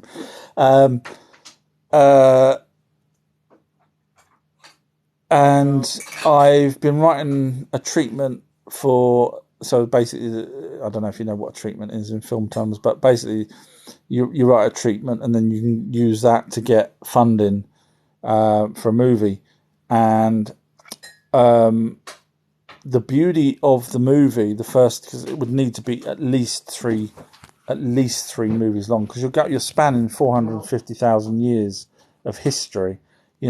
You've got to put in there the battles between Iana, you've got to put the Marduk, you've got to put the building of the pyramids, you've got to put all of that in a movie. So you can't do it in one movie. Just the first movie alone. Sorry, everybody. What's in it? Milk. Have you made me my milkshake? Yes, I did. Okay. Well done. Yes, you can have the last bit of that. Sorry, everybody. So the first movie, budget-wise, this is how they do it sometimes. WhatsApp. Someone has sent. Everyone annoying me tonight with all the messages. So some movies where there's supposed to be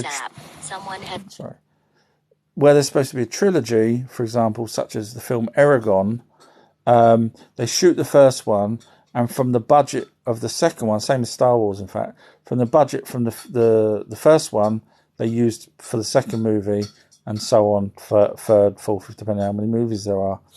So the first, if I was to shoot an Anunnaki movie, sorry, my boy's bringing my drink over. Sorry, one sec, everybody.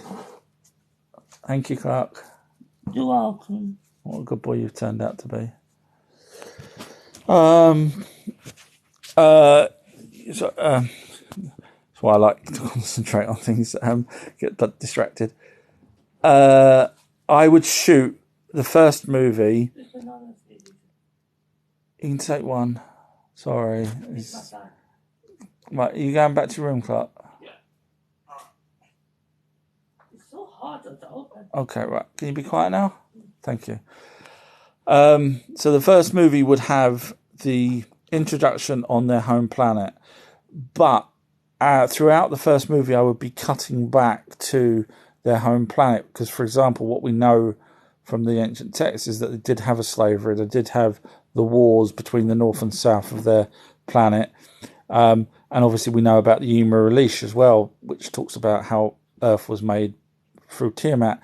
So I would be cutting back, and the way I would start the story is very similar to, and no, I'm not copying, but it's just the way I would want to do it, is if you remember Titanic, where you had the remembering back, with the Bill Paxton character, and he goes on opens up the chest to look for the heart of the ocean, I think it was called.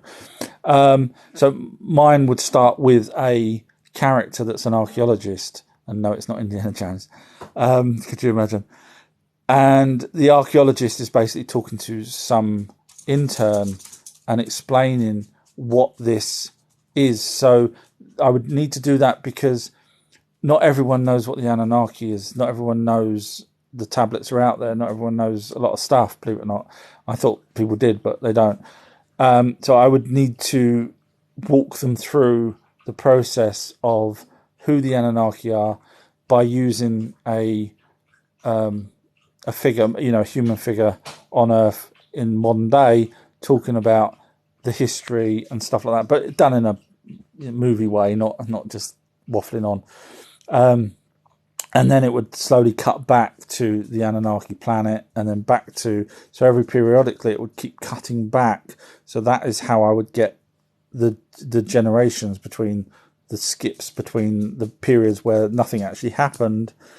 It would be cutting back to the human person talking about what would have happened in between that section, like I was doing, for example, with the civilizations, where and then so he can say, it wasn't, the civilizations didn't really happen until the fights started between the gods, which weren't really gods, blah blah blah, and then it cuts back again, so you can cut back.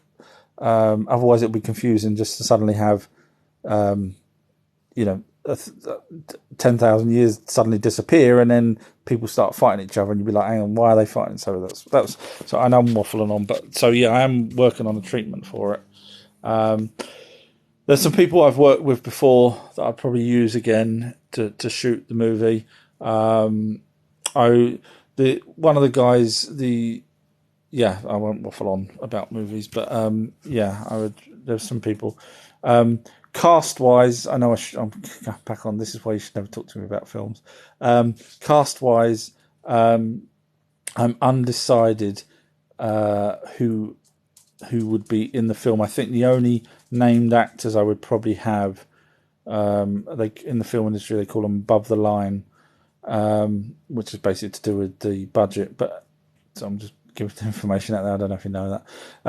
But the named actors I would probably have would be the ones on Earth. The other people I would rather have unknown actors playing Enki, Enlil, etc. So anyone that can act and looks like Enlil Peaches wrote, how would the Anunnaki decorate their living spaces? Oh, good question. Go number 2 in the class. That's a good question. They have doors. They had doors. They admitted they had doors. They had bolts on doors. I'm just going through my head of where things have been said in different texts. That's a good question.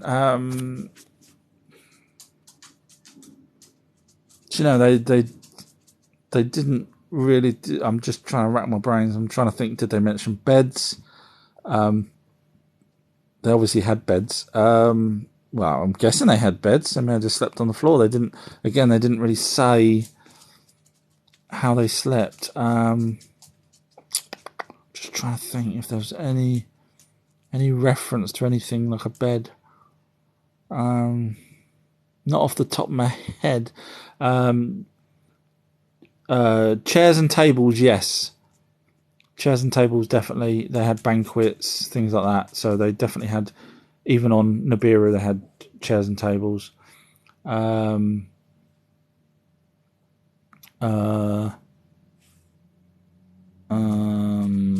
other than that, I was going to say they probably had little statues of Anunnakis, like we would go and buy from a cheap gift shop. No, they other than tables and chairs, there's nothing to say that they've sort of hang pictures on the walls or anything like that, I'm afraid. But excellent question. When he's wrote to Psycho Mum, I will let God tell you. That's my alter ego.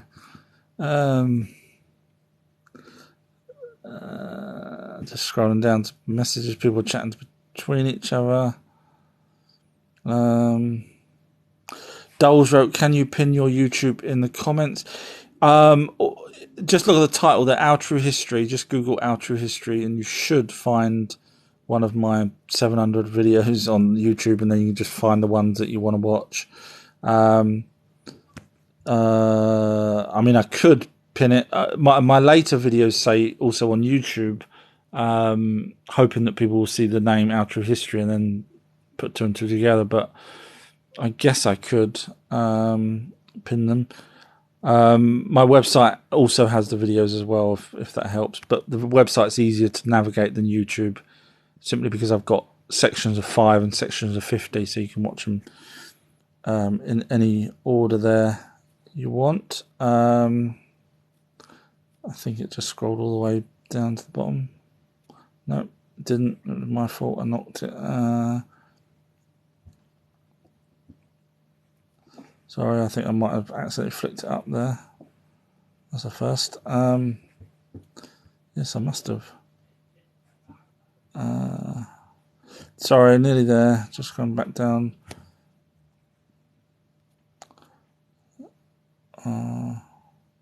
Wow, I must have really knocked. Sorry, almost there again.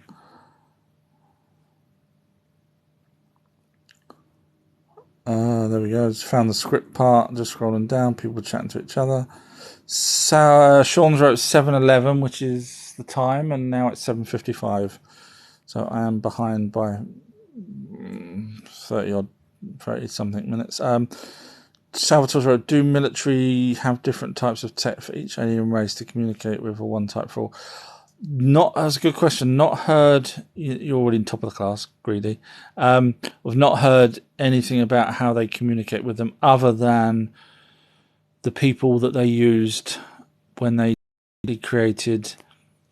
Well, not created, but when they genetically enhanced military personnel's fetuses, so that they can then end up working in the military and have the ability to telepathically communicate to each other around the world. So it's not just aliens. That's the only way, other than J-Rod as well, where J-Rod helped them communicate to Serpo, which was their home planet, Zetas. He helped them create a device to be able to talk to their home planet. That's the only 2 that I can think of off the top of my head. Sean's wrote, if we are in a galactic academy, is there a pecking order, and where would we stand on it? Pretty much bottom. Pretty much bottom. I can say that because there's been a few abductees stroke ended up being contactees that have said that they were shown other planets where other life forms are very primitive. In other words, go back probably 5,000 years from us now. They are at that stage, so we're obviously now ahead of them, which probably means we are one of the last if we are in a galactic federation, we are one of the last stupid races that's just joined them.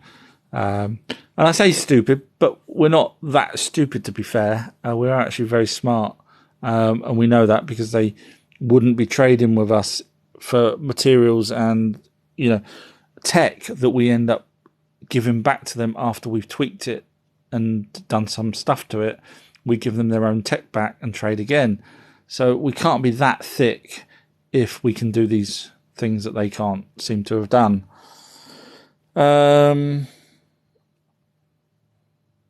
Just scrolling down. Sierra's wrote, what about the Vril? I've very briefly looked into the reveal. I'm trying to remember now what it was. I'm probably not gonna. I remember. I did look into it, and I remember thinking. I remember thinking this is a bit of baloney. Forgive me, I might be wrong, but that was my take on what I'd looked into for the real. That's why I don't really even remember it much at all.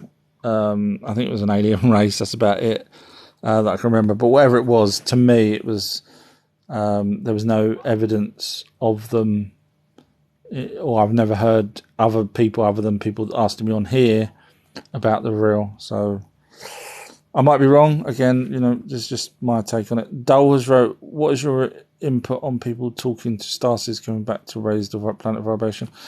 Let me just have a quick sip of a drink that someone made me. Sorry.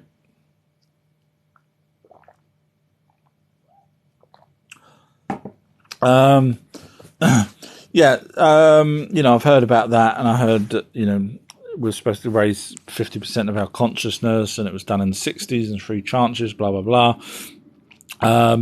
I personally don't think, if it did happen, I don't think it's succeeded, because this happened in the 60s, where volunteered spirits that have already been on Earth. Now, I watched a video with the other day with Dolores Cannon talking about the same thing, and this is why I struggle with various people. So Dolores Cannon said, if I remember correctly, she said that these souls, spirits, orbs, whatever you want to call them, which are inside these other aliens, were asked would they like to go to Earth voluntarily and become sort of starseeds, and it would be the first time on Earth. Now, that's her. Now, every single clairvoyant, medium, and spiritualist I've spoken to about starseeds and about spirits and about souls say that they leave here and then go off to another planet.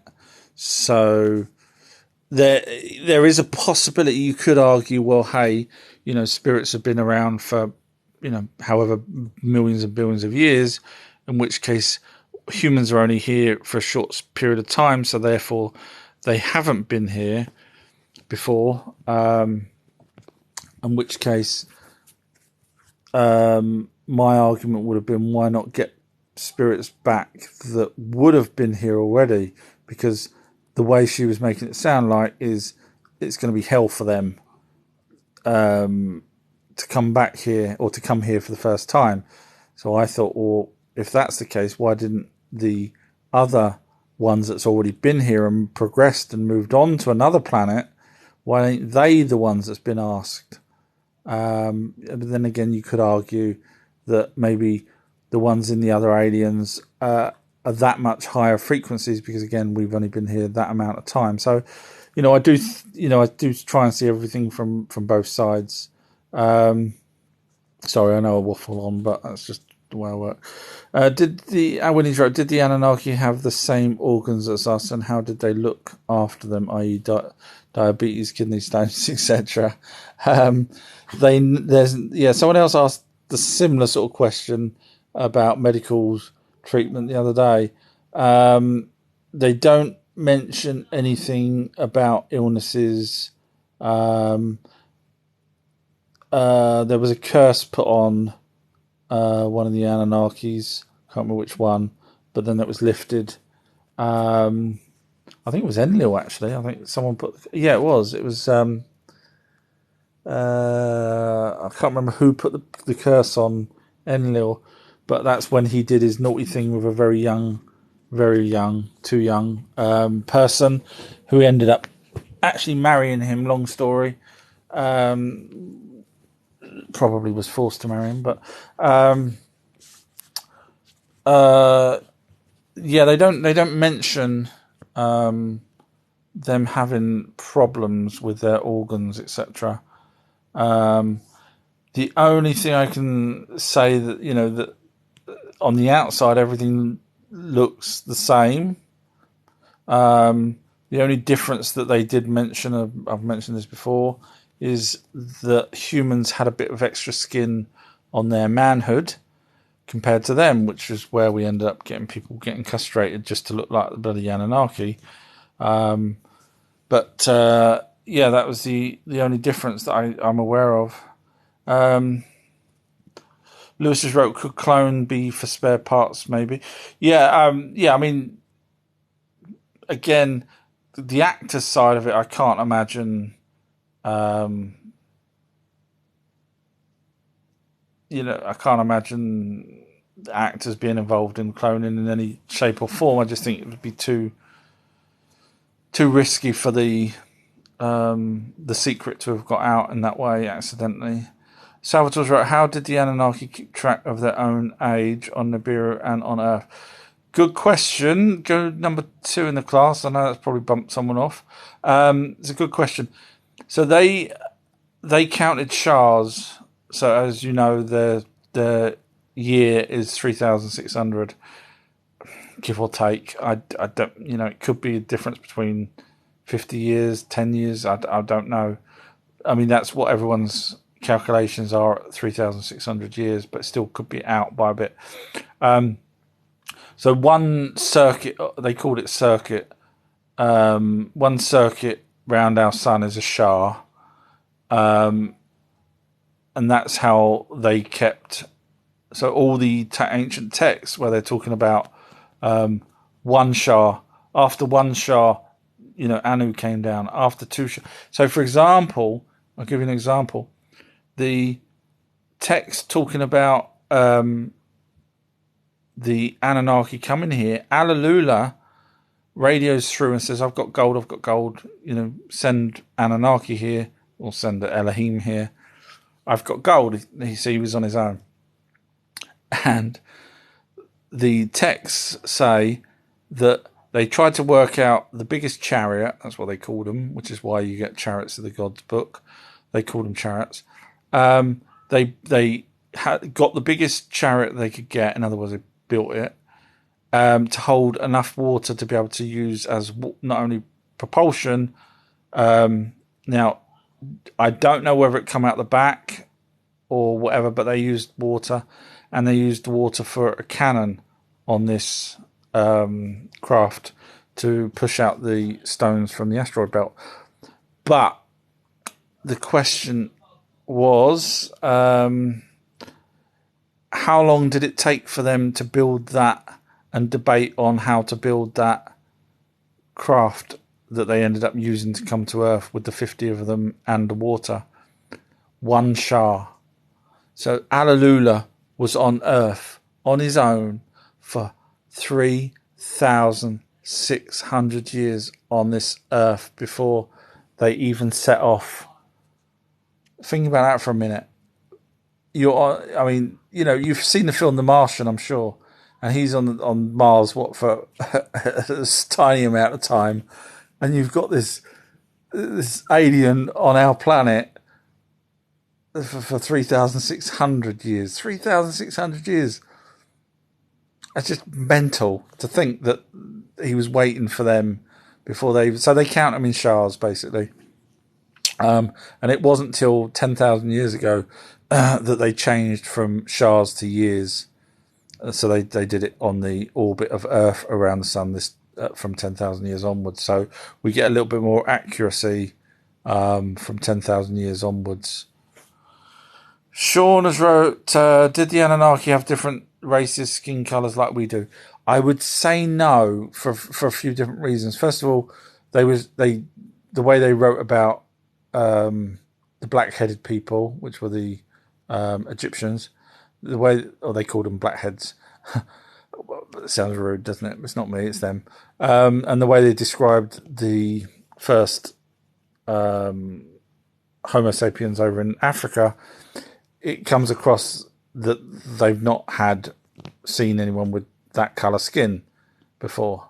And the second reason is because they're very far away from our sun, and their orbit goes in between, I think it's Saturn and Jupiter.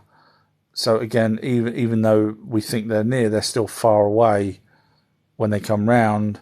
So I think their skin is pale because of the distance from the sun. I might be wrong.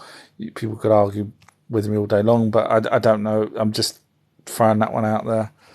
But it does suggest to me that they were pale skin. Winnie's wrote, did the Anunnaki do surgeries?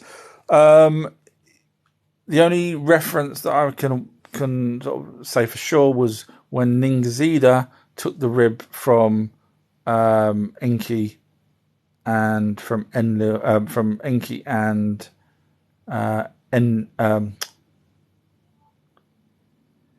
Enki and I forgot what's her name. I forgot her name. Sorry, but yeah.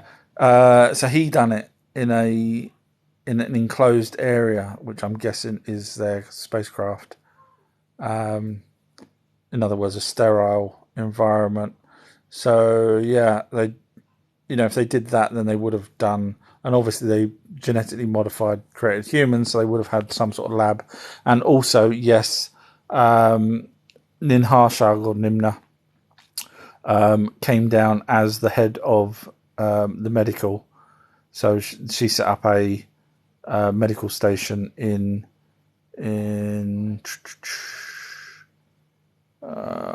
Mesopotamia. I'm just trying to remember which particular city it was. This is why I'm doing the map for everyone to see, with time zones, etc., where people ended up. So yeah, I can't remember exactly. I'd need to look at a map, but yeah, she ended up with a medical centre there. Sean's wrote, were the Anunnaki a free race, and do they have currency like we do? Money. If they do, they never mentioned it. And they didn't use it here on Earth either, because there was no one to buy stuff off of, because they were the Anunnaki. They were the only ones here at the time, really. And were they a free race? Yes, they were, but they did have a hierarchy system, king and so on. But they were a free race because they did have slavery in the past. They said it, so therefore we know that now they didn't. In which case they would have been a free race. Yeah.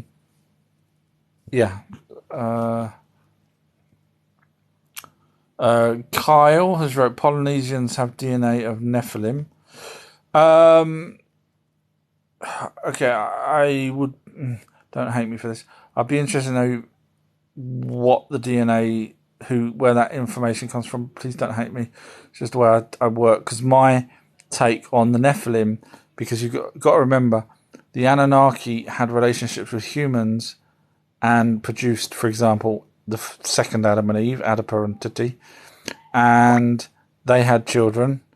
And in fact, Enki had relationships with Titi, which was his daughter, that gave birth to Set, and so on. And then obviously the Anunnaki from Mars, which was the Aegi, came down, stole women, had children with them. Not every single child that was born unto the Anunnaki and a human were Nephilim. Now, Nephilim, basically what we were talking about is giants. Now, bearing in mind the Anunnaki are already 8 to 12 foot tall, they weren't giants. I mean, they were giants to us, but they weren't the giants we're talking about with Nephilim. So either, and this is my calculations on it, and I think I'm right, either all the children that the Anunnaki had with humans were Nephilim, and that would include Adam and Eve, Noah, Set, and the hundreds of other children that they described that the Aegi had with the women, in which case literally everyone was a Nephilim, a giant, taller than their fathers. But we know Adam wasn't taller because he sat in the same seat next to two other Anunnakis when they took him back to Nibiru. So we know he's not a 30-foot giant because he sat in the same seat, which would have fitted a 8 to 12-foot Anunnaki.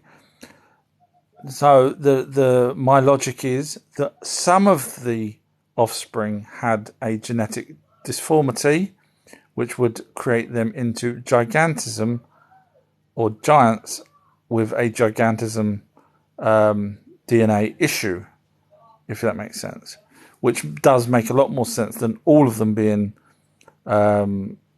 giants, because that doesn't make sense, because they actually had the children and they kept. That means Noah would have been. It just doesn't make sense. So if some of them ended up with gigantism, then it would have made sense that.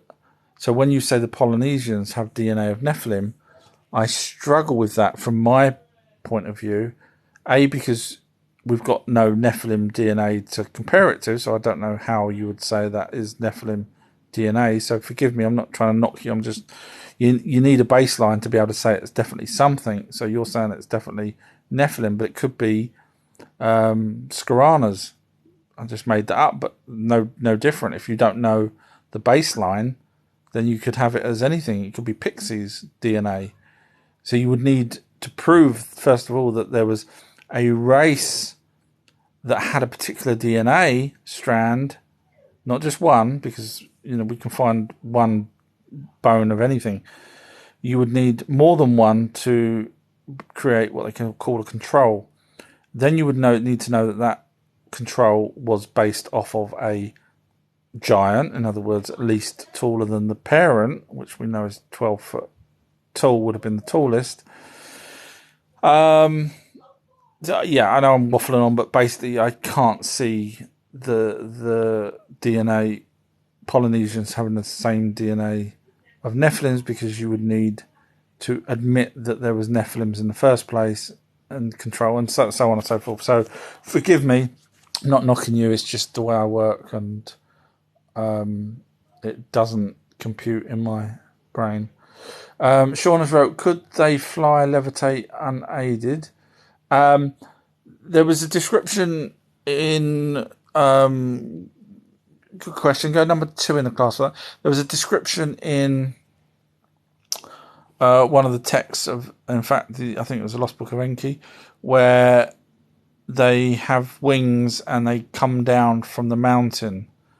Now, is it wings on their backs? And I think it was referring to something similar to wings on the back, but again, it could have just been them in the machine. So the answer to your question is, I can't see the wings being used in that way in the pictures that we see of the Anunnaki with the wings. I can't see that. They're too small to be anything other than gliding wings. So the answer is, I think they would have been powered. Any flight would have been powered. When he's wrote, did the Anunnaki store their organs like some of the Egyptians? No, they didn't. Literally, they buried them under rocks. That's the description we have.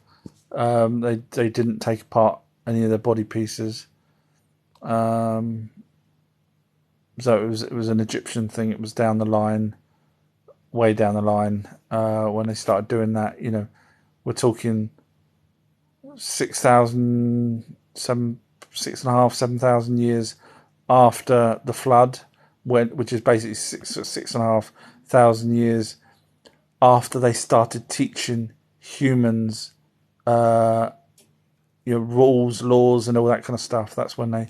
So 6,500 years, and then they ended up coming up with the idea of, and bearing in mind it was just the Egyptians, it wasn't the Babylonians really, it wasn't Aramaics, it wasn't the Olmecs, it wasn't, and so on and so forth. So it was just the Egyptians, and that's possibly because of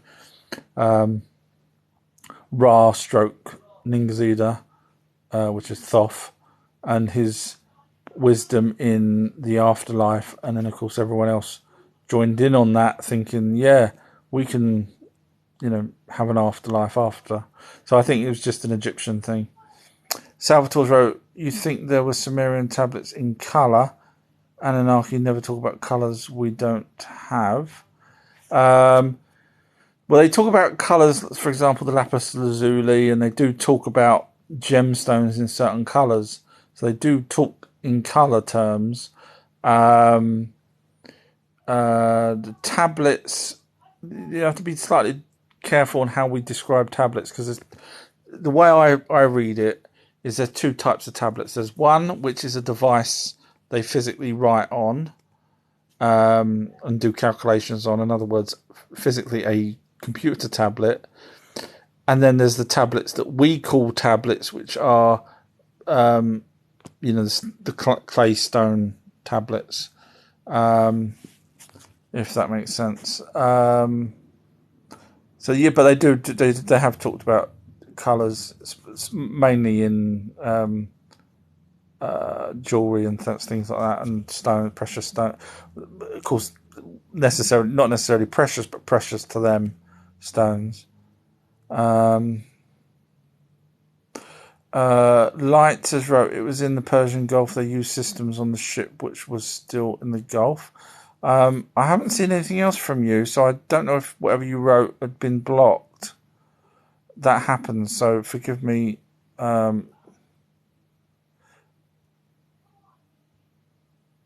Unless it's referring to, I'm trying to carry on reading it. Alalula, this is the same person, Light Works wrote, Alalula was here for several shahs before the first ship came. That would have been thousands of years. Yeah, that's what I said. Light Work is Alalulu, not Alalululu. Okay, anyone that knows me knows my pronunciations is crap, so you just have to bear with me. That's my one flaw that I have today. No, I have got many flaws, but no, that's my. I'm also crap at directions. I tell you, and sometimes I need two sat navs. I kid you not. I even used to take my kids to school. I even got lost going to my kids' school, even though I've been doing it for 5 years. That's how bad I am.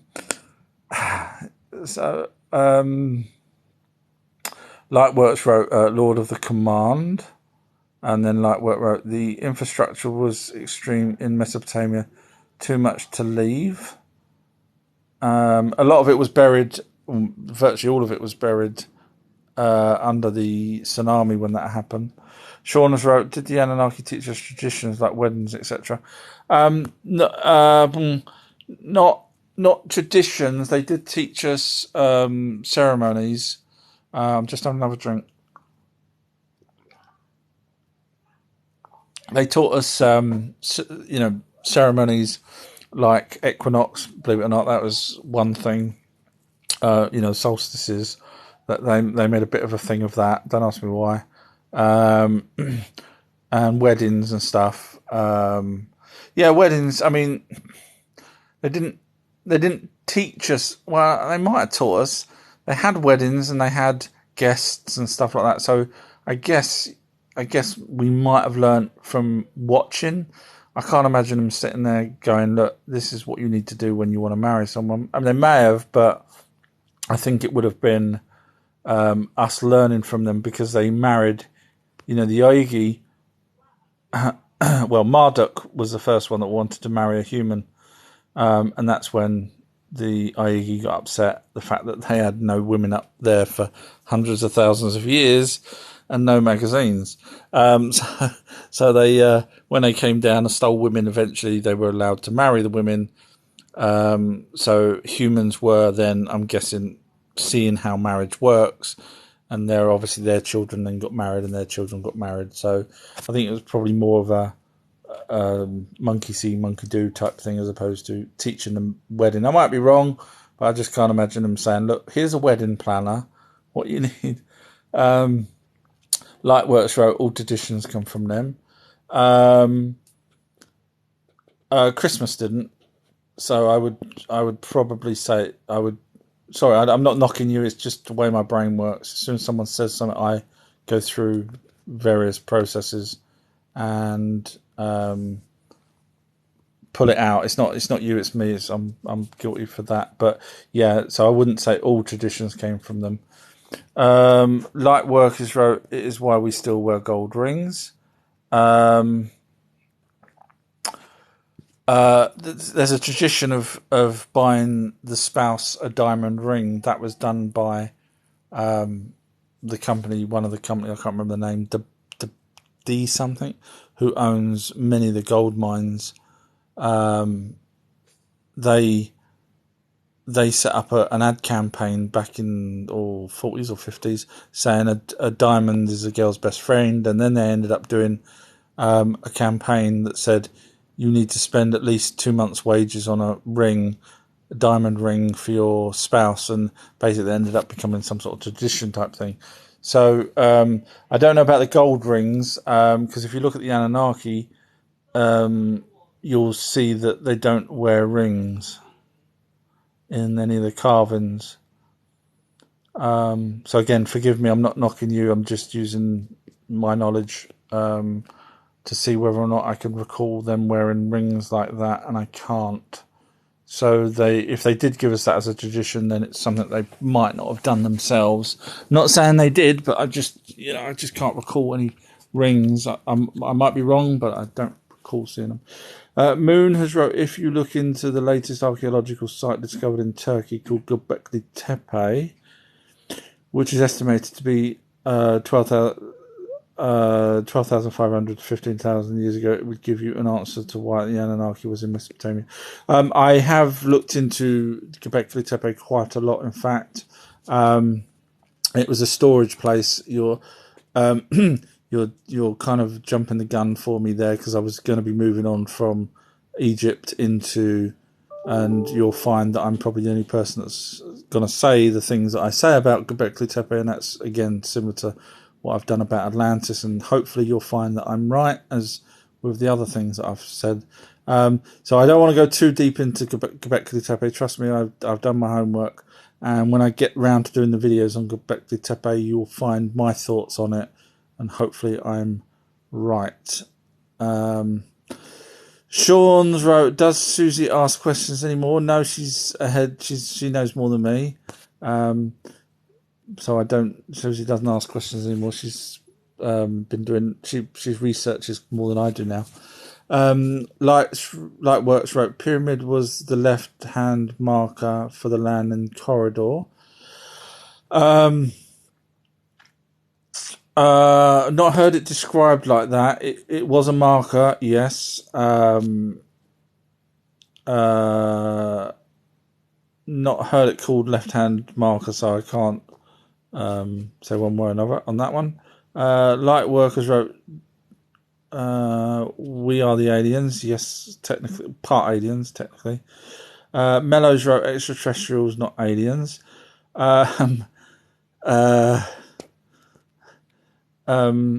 don't know whether they're going to be upset by us calling them aliens. They identify as. Could you imagine that? Them coming down, having a go at us. I identify as an extraterrestrial, not an alien. Now show me your fifth toilet that I need to go and use, and don't let me stand next to humans. Mellows wrote cloud seeding. Not sure what that's referring to. Sean's wrote, what's their end goal with HARP? It's, in my opinion, it is when the time comes to stop. So there's certain countries that are not going to go along with what's going on. One of those countries we all know about at the moment. Someone that's going against the grain at the moment, that's all I'll say. You can probably figure out who he is. He knows what's going on, and he's going against the grain. And when the time comes, they're going to use everything they can possibly do to get his people as well as us. And if that includes HARP's technologies to do whatever it needs to be doing, then they will, in my opinion. I might be wrong. I'm praying I'm wrong. Toenails, right? Maybe we were bred to be sacrifices. No evidence of that whatsoever. The only evidence we have got is the tablets literally saying, and the gold mines that match that there are gold mines in Africa, ancient ones, that literally say we was created by the Anunnaki to mine for gold. So I don't think they created us just as sacrifices. There was no evidence of that at all. Light workers wrote, end goal is to reduce population. Yes, you said it, spot on. Obviously you've been doing your homework. Lightworks then replied to Sean, who asked any details on when, and then Lightworks replied saying they're reducing the population in every way they possibly can, lead in petrol, etc. Yes, you are clearly on the same wavelength as me, Lightwork. That's exactly what I think they are. Yeah, that's what I just pretty much said with HARP. I said they'll throw everything they can at it. Radagast has joined and said, hi Clark, good lad he is. He was naughty the other day. He stayed over last night. He stayed over at he's supposed to stay over at a respite place, and they rang me at, I don't know, 7 o'clock or 8 o'clock and said he's been really bad, come and pick him up. So naughty boy. So that ruined I sat down, I made myself some bits and pieces, and I was going to watch the Skinwalker Ranch 3rd episode last night, and I had to go and pick him up, and then I sat down and watched it, but ruined my whole evening. So I was all set, quiet, no kids. Psycho Mums wrote, that would be so amazing.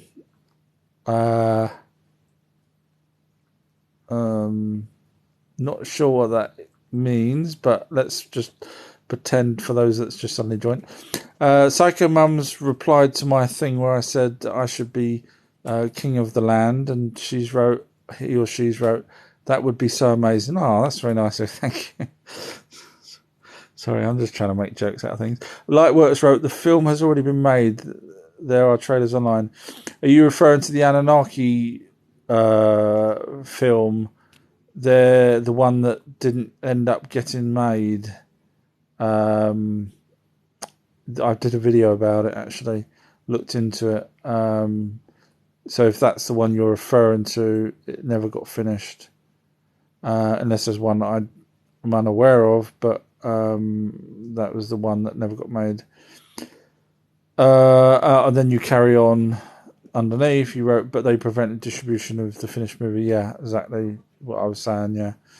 Tones wrote, are the Anunnaki the daddies, so to speak? Yes, they are. Lewis has wrote, that's brilliant about the movie. Love it. Oh, thank you. Yeah. I'm doing a treatment. So basically, I know you start me off again on the movies. yeah, but basically the beauty is I would probably shoot it. I haven't decided where I'd shoot it yet, but it wouldn't be in England. It would need to be somewhere that I could double up as, and it wouldn't be. I wouldn't need sound stages or anything. So it would all be done, outside. So it's an easy shoot, basically. Really easy shoot because you haven't got, other than Nibiru for the first movie. There's nothing. There's no buildings other than what the Anunnaki. So we have what we call a prop master. So he'd be building the the props such as huts and reed walls, things like that. So it's a very cheap shoot. You just got to do it right. Got to keep the audience sucked along. I think that's where I'm very good at in making movies and writing scripts, etc. I draw the audience in from literally for the first minute of a movie. I hate the movies where you sit there watching it thinking, boring. Mine seemed to capture you in the first minute, and that's me waffling on again. Susie, I want to be an Anunnaki in the movie, but I'm very short. How do they make people look taller? Well, I know you've seen the movie Gods of Egypt, where obviously there were normal people, and then they superimposed the smaller people, or superimposed them, depending which way around they wanted to do it. So yes, we can have small people in the film as big people, and the beauty again for the first movie is, other than trees, generally, and apples and things that might give the game away to a 12-foot Anunnaki holding an apple. You just get props made, half the size of an apple that you would then hold. And, you just shoot it in certain angles to make sure. Obviously, when humans come on scene, or, Neanderthals, if we were shooting that scenes, for example, then I wouldn't want CGI at all if I can help it. I do hate CGI movies. You can sort of tell, no, except unless it's Transformers where it's metal. I'm opposed. Even though I do CGI myself, I would rather do everything in house. So I would probably use people dressed up, makeup as Neanderthals, and then you would probably have to stand next to a green screen where we would shoot your scenes and then superimpose you in post-production, where you end up looking twice the size as you are. So it's easily done nowadays. I mean, back in the day it was obviously very difficult, but now it seems to be so easy. Lightworks wrote, lighting was soft with no obvious source. Not sure what that was referring to. Not sure what that was referring to. But that springs to mind the descriptions that people have said when they've been abducted on UFO ships, that there's a light on the wall, but the wall is the light. There is no light bulb. The whole wall is lit. Now go back a year and a bit ago, maybe 2 years, and out comes a news report of a company that has built a wall that is a light. And I was like, there you go, we've done it now. So the whole wall is a light of, I don't know whether it was in the paint or whatever they did, but basically, yeah. So if we can do it, certainly the aliens were doing it way before we did.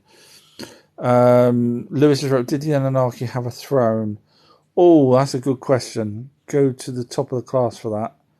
That's a really good question. Give me a second to just go over everything in my head.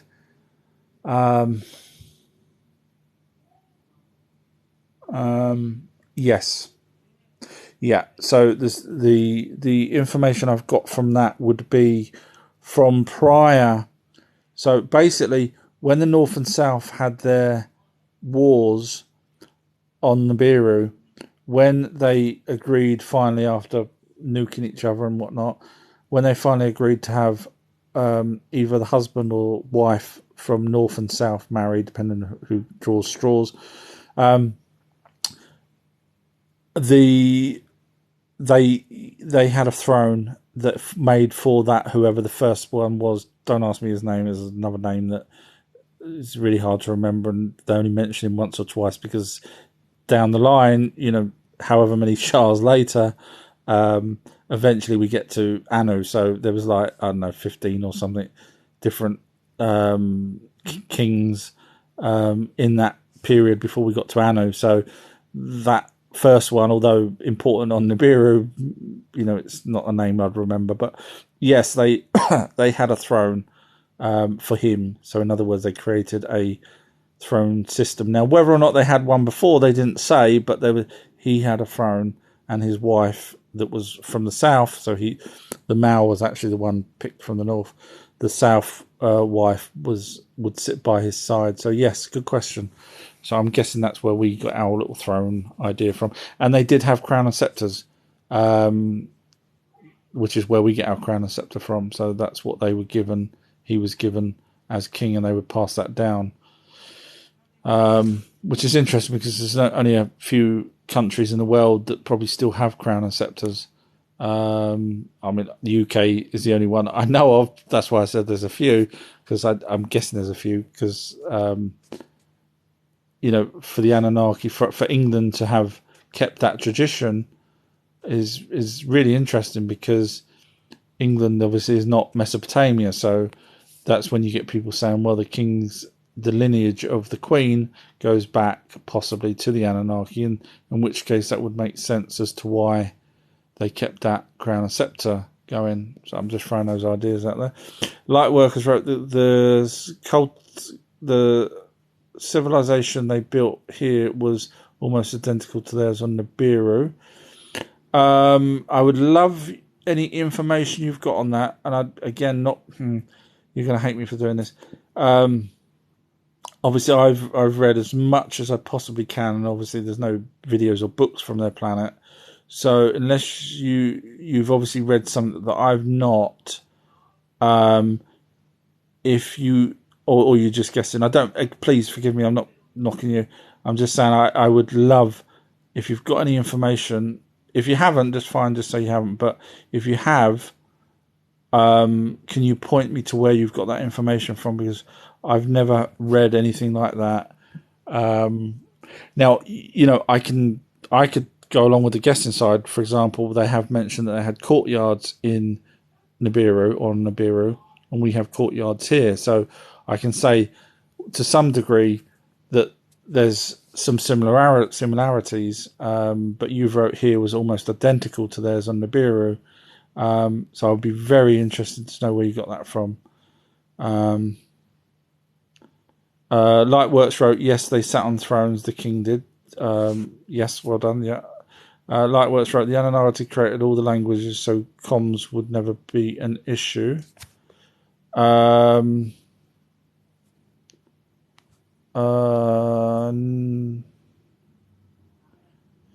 Technically, yes, they did, but it was to create the issue, not to create the issue for humans, which is where we get Tower of Babel. Lightworks wrote, our medicine came from them. Yeah, I wouldn't say every medicine, but yes, we learnt a lot from them, absolutely. Lightworks wrote, farmers started when they started using bitumen that was also used for rocket fuel. Again, love to see your information on that, on the Anunnaki's rocket fuel. I'm aware that there was a fire that would come out the back of their certain craft. Now, bear in mind, they had different craft. So please, Lightwork, you've got a lot of stuff that you're saying, but I would love to know the source of this information, if you wouldn't mind. Lightworks wrote, lifespan is dictated by your solar system. I probably wouldn't agree with that, simply because the Anunnaki's planet is in our solar system. And if that's the case, if it's dictated by the solar system and they're in our solar system, then we should be equal, but we're not. So I would go along with the E equals mc squared, which is to do with the mass and the speed, etc., etc. That makes more sense to me than it being dictated by a solar system, because they clearly are older than us and live longer than us. Winnie's wrote, is it a coincidence the Anunnaki lived for 360 or thereabouts, and our calendar is 365 days? That's a good point. Go third in the class for that. Let me have a drink. My throat just went there. Well, the pyramid, the Great Pyramid, has 365 and a half, or was it a quarter? Forgive me, I'm trying to remember. 365 and a half. I think it was 365 and a half blocks high, which is the same amount of days there were back then, 10,000 years ago. Now we're on 365 and a quarter days. So is it a coincidence 3,600 to 3,000? Yeah, I think it's probably a coincidence because it's 3,600 years. I'd probably say it's a coincidence. I can't imagine it being anything other than a coincidence. I was just trying to think, if it wasn't a coincidence, then it would have been done by design, and that means you would have probably needed, and who would have cared whether Earth had 365 days to them? So as an almighty being, I can't imagine them saying, even if there was a proper God, let's put that one in the same orbit as this time that one spins round, but equal to the, I can't see it, sorry. Lightworks wrote, not connected at all, is pretty much what I was just saying, except he or she said it quicker than I did. Chewy's wrote, how many genders do the Anunnaki have? And they're going to probably come down and give me a bitch slap if I say it wrong, and I hope you're not listening, Anunnaki. 2. Unless they had others that they didn't tell us about. 2. Now, I know I did a video talking about homosexuality, and that's because, unfortunately, I had to do that because mainstream have read into the part where Horace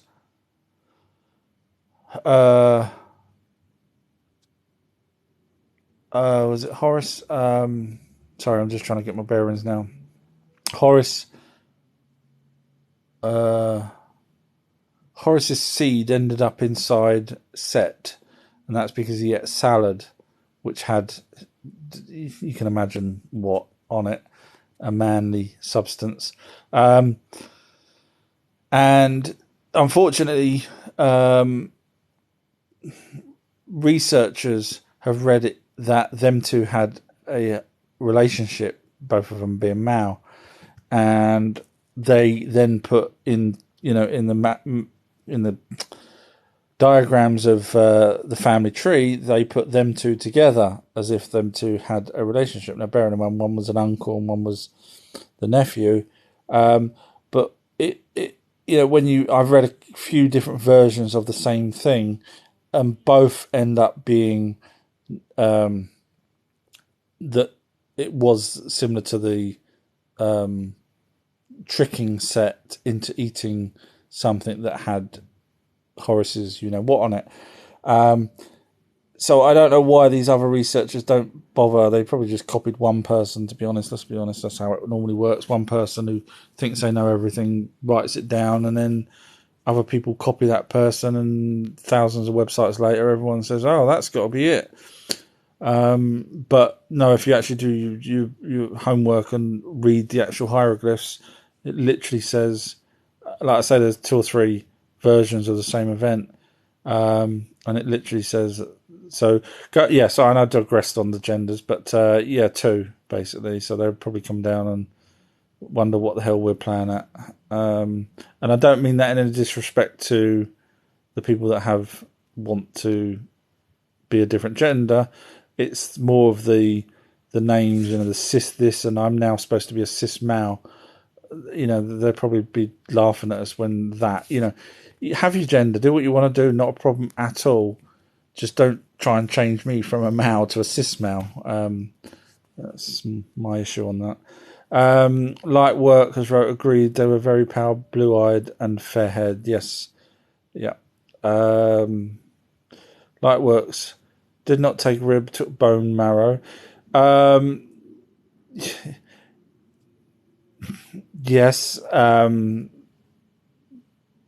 they did. I know. Yeah, I was paraphrasing, but yes, from the rib. Yeah, I mean, if you watch my videos, you'll see that I talk about the best place for stem cells is actually the bone marrow. So I'm just by virtue of my videos already, you can see that I actually knew what I was talking about prior to that. So it wasn't an error in my part. It was just me trying to explain something in easiest terms possible regarding the surgery. Mikas wrote, so forms of humanity did exist before Elohim arrived, but Elohim bioenhanced some humanoid species. Yeah, there was Homo florensis, Denivisms,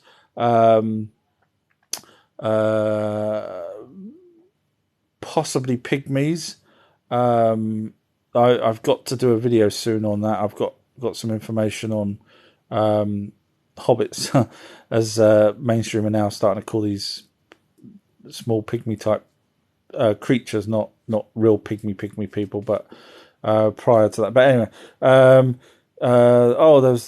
there's Christ knows how many hominids all over the planet at that point. So it wasn't just Neanderthals; it was Homo erectus. There was you could just do a Google and you'll see how many different species of hominids were around, all at different stages of evolution. I might add, not all of them were up there with Neanderthal, and I think Neanderthal probably was, I would have thought, one of the smartest. Now, I'm not saying that's not the smartest, because just because they were in Africa, the Anunnaki may not have travelled to, for example, Americas or Mesoamerica and seen a different type, such as Homo erectus. They may not have seen that, and therefore they just went with the Neanderthal. So there may have been smarter hominids around at the time, but yes. And then all of those hominids and humans all interbred, and there's so many evidence of that. I've done many videos showing, this skull was part Denivism, part Neanderthal. This one's doing part human, part Denivism, and so on and so on and so on and so on. So they all interbred, which is why we ended up with the different colours and skins and everything else that we've got, in my opinion.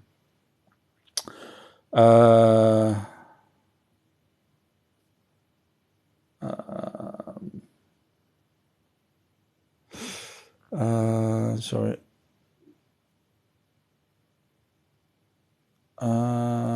Did I just end up scrolling all the way to the bottom? Sorry. Yes, somehow I ended up way down. Sorry, one sec. Wow. I must have... That's weird. Yeah, just nearly there. King's Thrones. Oh, what happened? I was there. Oh, go away. Somehow it's... Oh, I know, it's my power wire. I don't know if you guys ever have that. The power wire causes a problem.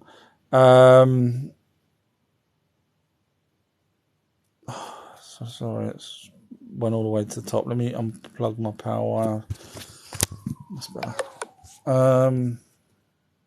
Talk amongst yourselves. Who is Team Amber and who is Team Depp? I know which one I am. After seeing that MMA fighter being questioned, and as soon as she saw a picture of Amber's face, now she was on Amber's team, so a friend of Amber's, as soon as she saw her face, she goes, yes, that's Amber. This is an MMA fighter that's probably been smacked in the face more times you've had at dinners, and she's crying over a tiny little red mark on a freaking cold sore on Amber's face. Seriously, an MMA fighter crying over that, and she deserves to lose in the ring if she's going to be worrying about a friend from 7 or 8 years ago having a tiny little red mark. I mean, seriously. So depth for me, I'm afraid.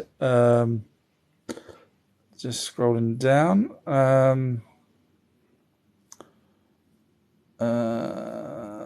Just scrolling down. Sorry, it's sticking. Sean has wrote, but if their gravity is less, the potential to fly is far greater. You would think, but they still would weigh something. So, unless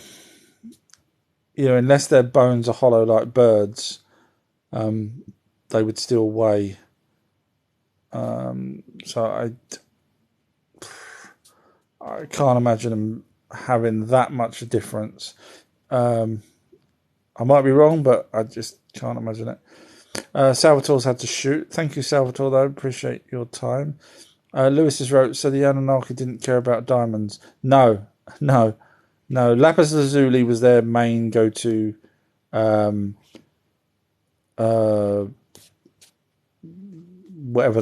you want to call it. There are some other stones that they referred to. Please don't ask me to remember the names of them. Gold was way down the line because obviously to them gold was literally just to be used for their atmosphere. So they didn't see gold as we see gold now. Eventually, when they got all the gold that they needed, and there was still gold left, then you end up with, sarcophaguses being, made out of gold and things like that. But that was after they'd got. Now, when they were taking the gold, they actually got extra. They deliberately took more than they need, which is a smart move. So so at that point, that's when you start seeing us using gold as opposed to prior to that, where there was virtually nothing of gold. Everything was in stone and stuff like that. But until they'd got what they needed. Lewis just wrote, "You're wonderful, boss." Ah, thank you. Moons wrote, They did care diamonds and crystals. The lost city of Atlantis people abused it, so the Anunnaki destroyed it. I wouldn't have said that. I've not come across any evidence of that whatsoever. So again, if you've got any evidence of that, please point me in the right direction. The only references we've got to Atlantis is Plato and the Emerald Tablets of Thoth. And I don't recall either of them talking about diamonds and the fact that they was abusing diamonds and crystals, and therefore the Anunnaki came and destroyed them. That doesn't. Yeah, I've never that. So yeah, if you've got anywhere that sort of says that, I'd be more than happy to interested to hear that. But I've not come across that ever. Candace has wrote, tried searching your videos on my Google Home Nest and it brought up a Jehovah playlist. That's an interesting thought. Okay, bear with me then, Candace. I don't know if this will work. Okay, Google, play. Playing Our True History on Spotify.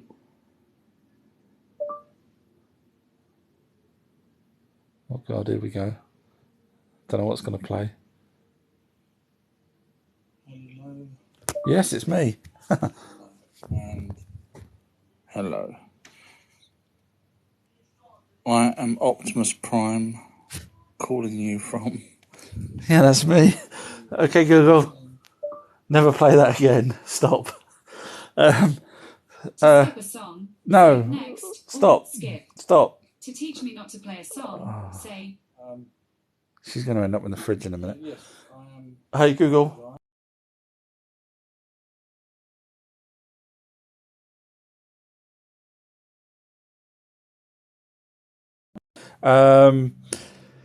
Yeah, so sorry about the Jehovah's, not me.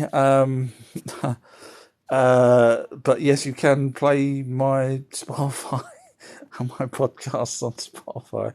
How sad is that? Candice, I was very specific on the episode I wanted of you. I think it's intentional. I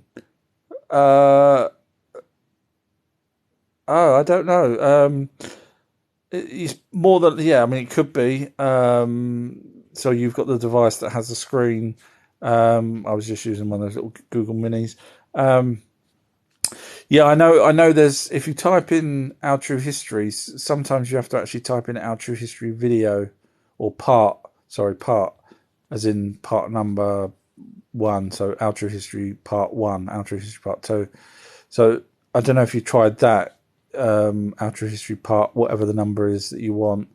So apologies for that. I don't know why that happened. Sean's wrote 8:30, which is now 27 minutes. I'm ahead. I've time travelled. And Chewy's wrote, remake Gods of Egypt. It will be Mods of Egypt. I kind of liked that film. I rewatched it the other day. I think I googled the budget and everything, and it lost money, unfortunately. And I googled the director, and he hasn't directed anything since. So I got a feeling that no one wanted him to direct. But there were some bum lines in there, some cheesy lines. But as a whole, it was an entertaining movie, and the special effects were very. Obviously, it was a very big budget movie. I think it was over 200 million quid. But it's you've got giants in there standing against smaller humans and everything. So it's not. He'd done a very good job as a director, and I was actually contemplating if I got to the point of making an Anunnaki movie, I was actually contemplating of contacting him, if he's still alive or still around. I don't want to knock him down and say second unit director, but sometimes you do have people as a second unit director. Obviously, he's already directed a big budget movie, so I wouldn't want to make him feel lesser than a director, because I know that would hurt me if someone said, "Oh, do you want to be second unit?" But I thought he'd done a very, very good job. I just think the script was a bit, cheesy in some respects. But once you know that it's a cheesy script, then you can go along with it, and it's fun. Susie's wrote, sounds good. I'll be Anunnaki then, please. You will need to dye your hair, and you'll need to put contact lenses in, because I'm not going to get CGI every single shot, just because I know you got brown hair and brown eyes from your picture. As much as I'd be happy to see brown hair and brown eyes, you'd have to do that, unless you want to be one of the first humans that comes out. And then, oh God, now I'm going to say something. I was just about to say something, and I'll probably get killed for it. I was going to say then you'd have to be darkened up because of the Anunnaki skin, but the skin of the. But you can't say these things these days because you get told off. So yes, you could be Anunnaki, but you just need contact lenses. Spartacus has wrote MK Ultra. Very real. Been around for a very long time. They even use, over here in the UK, they use MK Ultra style in prisons, and they actually there's also sodium pentothal, which also helps in a way. So there's many ways that they can manipulate people to do what they want. It's not just drugs. It's not just repetitive, almost like waterboarding type thing where they repetitively play sound. There's also low frequencies where you can't even hear them. There was a severe case of that happening over in Wales quite a few years back, where all teenagers decided that they wanted to hang themselves in a particular way. And they were telling their parents, I don't know why I have to. I can hear myself, telling me I've got to do it. Turns out there was near that area, there was what we would call a 5G type tower put up. Back then it wasn't a 5G tower, but you can probably guess where I'm going with all of this. But yeah, so that was a tower that was put up, and all the children, as you probably know, for certain lower frequencies, younger people can hear, whereas adults can't. So you can probably guess that they were testing that facility out, and now we've got these freaking things right outside our doors. So you can probably guess where we'll end up down the line with all of this. But that's why I say I'd rather have not known what I know than worrying about it. Light workers wrote, they tell us in the tablets that lifespan dictated by the solar system. It just takes time to adjust. I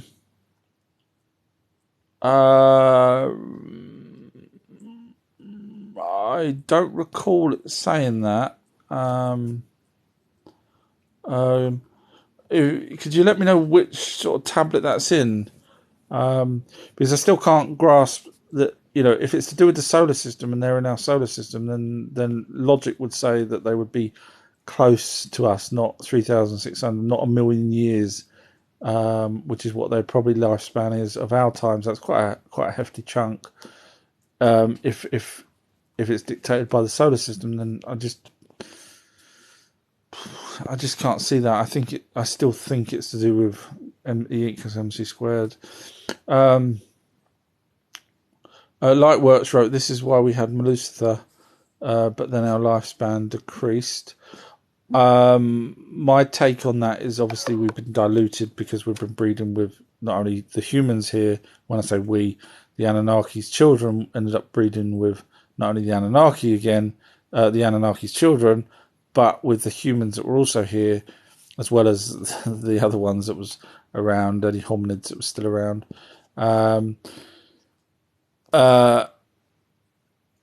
So I think it's just a matter of over time. I can't see the Anunnaki saying, let's go around to the millions of people and jab them to make them have a lesser life expectancy, as I know some people seem to think that that's what they've done, but I can't see that. There was no benefit in them doing that. In fact, many of the Anunnaki married human women, so they would have wanted their spouses to live a lot longer than shorter. So I can't see that myself. Daz is right. Why do you think they hid all this from us? Money, power, and greed. Basically, if you was greedy like them and you had the monopoly on free energy, and you was an oil tycoon, do you want us to have free energy or healthcare that can cure literally everything that we can throw at it? Because the aliens could. No, you wouldn't. If you was greedy like them, you would say, hell no, let's hide this from them, and I want to stay in charge and control the planet because they're greedy sods. Mika's wrote Team Amber versus Team Depp, and then Sean's wrote Team Depp good. Yeah. I mean, yeah, he's gone through issues and, he slams a few doors and stuff, but yeah, I don't think he's the sort of person that would have hit her. Not with the rings. He always wears rings, and if you've hit anyone with a ring, it leaves a cut mark, not necessarily a bruise mark, or as well as a bruise mark.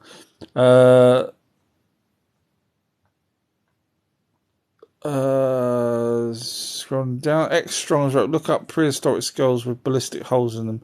We spoke about this earlier. I will do. I will do then. Yeah. I know there's dinosaurs skeletons that for example, Triceratops actually has a particular Triceratops skull that they found that has a hole. When you put the T-Rex tooth in that hole, it fits perfectly. In other words, a T-Rex and a Triceratops were actually fighting, and the T-Rex had bit the I don't know what you call it, the collarbone, the fluffy bit, not fluffy, the bone that sticks up around the back of the neck into that. So I don't know whether that's what people think is a ballistic hole, but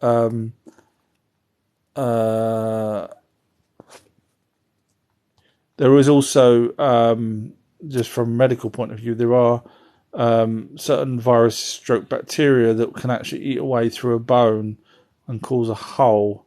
it does it to teeth as well. I don't know if you're aware of that.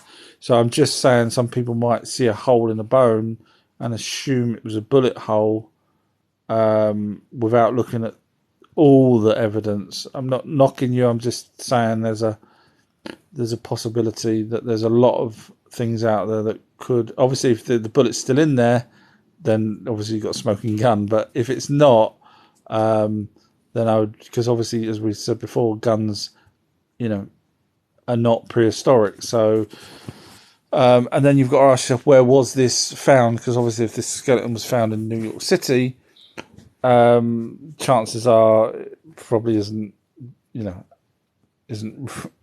I don't know. Just, if it was found out in Mongolia or somewhere where they didn't have guns until probably very recently, if they've even got guns at all. So I'd like to look at all the situation of everything before I would say it was a gunshot myself. That's just myself. Chewie's wrote, overruled hearsay. Yeah, you've all been watching it. I can't help it. I think Jack Sparrow was a fantastic character. I think one of his best. And I do enjoy watching Pirates of the Caribbean, and it'll be a shame that Margot, what's her name? The one from Birds of Prey, the film. Margot, can't remember her surname. She's now supposedly going to be the new lead in the next Pirates of the Caribbean film. I can't remember her surname. I think she's Australian. Chewy's wrote, most famous Jehovah's Bon Jovi. I don't know if that's a joke or supposed to be Jovi, but the joke's gone over my head. I'm sorry if it has. R925Z has wrote, what's Black Ops got us so with our ancient history? Oh, great one. Well,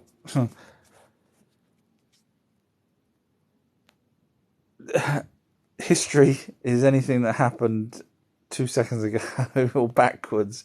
And so when you realise that the Black Ops started when there was the secret military complex, which is the Black Ops, ended up doing back engineering on alien craft without the president knowing and things like that, then you realise that is part of our true history. So it's not, I didn't say ancient history, it was just history. R925's right, are you making a movie or something? I'm writing a treatment for a first movie of the Anunnaki, so which would be, I would guess, at least a trilogy, if not 4 films worth. And then I might chat around some of the companies that I know, see if anyone's interested. And if they are, then I write a script. And then, pre-production, and away we go. Sean's wrote to Susie, how's your acting skills? R925's wrote, wait, are the Anunnaki white and blue eyes? Yes. Their description is POW. R925's wrote, or do black people want to claim Anunnaki too? Trust me, they, again, forgive me if it sounds like I'm being rude, but trust me, I have had so many, and this isn't me being bad, I'm just saying I've had so many people of colour, and I can say that because I've looked at their profile pictures, saying that I'm wrong about what the ancient text says, and they say that the Anunnaki were black, and I say, okay, no problem at all, just show me where it says that in any documentation or anything whatsoever to verify your claim compared to my claim, and they never reply. They really don't. I've done a whole video saying what I'm saying now. I've done other videos where people have come along. I'm doing one whole video now. Now's your chance. Tell me where the documentation is or any proof whatsoever. I'm more than happy to change my, views on it if there is evidence, because no one ever comes back to me. So no matter what I do, the people out there still want to say that they were, yeah. Calamities wrote, did you see David Blighter's update today on Skinwalker Ranch? No, I haven't. Tell me. No, what was that, like his own website, or I'd love to know. Please let me know. That would be so cool. I did actually write to the History Channel today. Well, posted on their one of their trailers for the Skinwalker Ranch, and said that you really, really need someone that knows what they're talking about when it comes to ufology, because they're missing a trick. They really are. Susie's wrote, on point, just to Sean about acting. Just need to practice putting contacts in my eyes. I'm blind anyway. Could you imagine, like, the Anunnaki walking into a tree? Oh, that weren't there a minute ago. Sean's wrote to Susie, I'm actually interested in being in the film. I wonder if Boss could let me. I mean, sadly, it would be, it wouldn't be a direct-to-DVD movie. It would be aimed at cinema, so in which case, and I don't, forgive me, you would need to audition, and you would need to be pretty good at acting, because, I've worked with actors that are not actors. I've worked with stage people as well. It's very difficult to get stage people to act differently in a movie than they do on stage. Forgive me if people are stage actors, but the ones I've worked with project their voice, etc., which is fine for stage, but when you're in a movie, and it's not. But yeah. So yeah, no. If you could, if I get to the point where it gets to a company, whether it's Netflix, or if it's Netflix, obviously it will go on. It won't go on cinema. But if it's any other, then it would probably be shot for cinema. So yeah, but yeah, auditions obviously would you send me in tapes and stuff like that.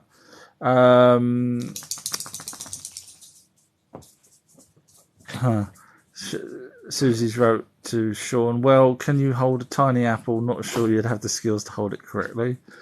Billy's joined. Hi, probably Billy. Billy's wrote, probably something in our atmosphere that allows us 70 plus years of life. A slow poisoning in essence. It's possible. Couldn't rule it out. Sean's wrote to Susie, you underestimate my abilities. I'm guessing that's holding a pair of apples. You can juggle as well. Ock has wrote, what went through the moon the other night? I haven't seen footage of it, so I can't answer it, but I do know UFOs can, just even from the last episode of Skinwalker Ranch, season 3, episode 3, the Navajo talks about UFOs literally flying right into their ranch, and going through. And I've heard contactees saying that they flew a UFO through Earth, and I've heard UFOs flying through the sun. So flying through the moon is just another one of those things that I've heard that happens. So I can't clarify more on that because I've not seen the footage. Octa's wrote, Okay's wrote, something went through the moon, then the next day the government holds a UFO conference. Odd. Interesting. Yeah, I've not seen that. Okay's wrote, Margot Robbie. Thank you. Yes, I was trying to.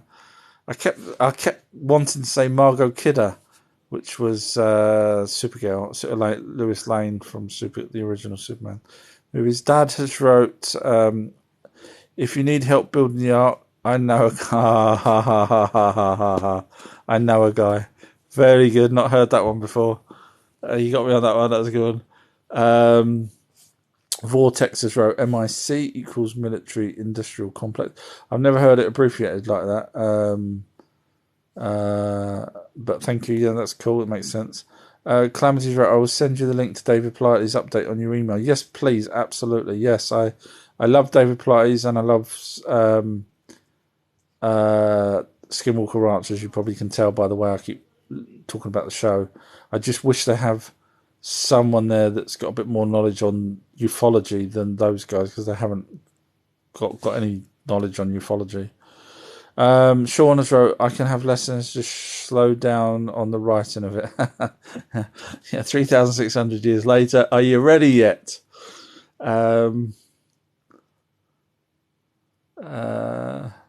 Hopefully you can hit your marks as well. Chewy's wrote, write 7 books about the Anunnaki, then get them taken up as a movie. Work for J.K. Rowling.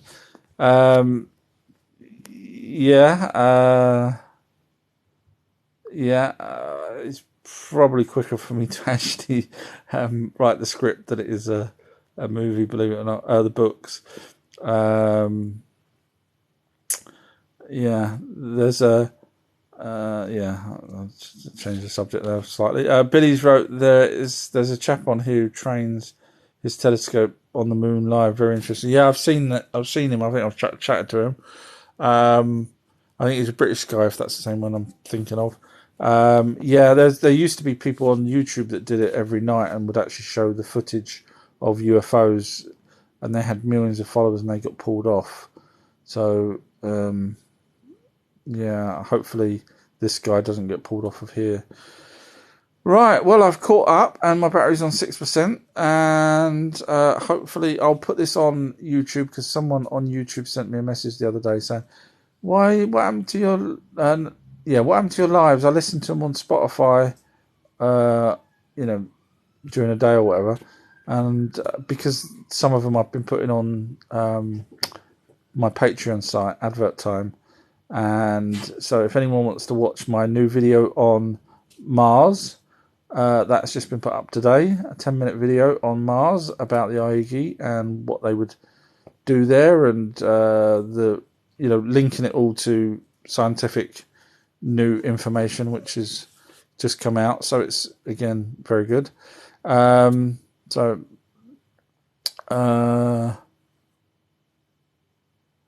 just a couple of people. Jan's wrote, I don't see mine text back. You might have wrote something that got blocked. If you've typed something and it's not there, generally what happens is it's a word or something that you've put in. So what you need to do is space it by putting a dot in between each letter of the word that you think is what got pulled. Trust me, it's not me. I don't sit there and block people's messages.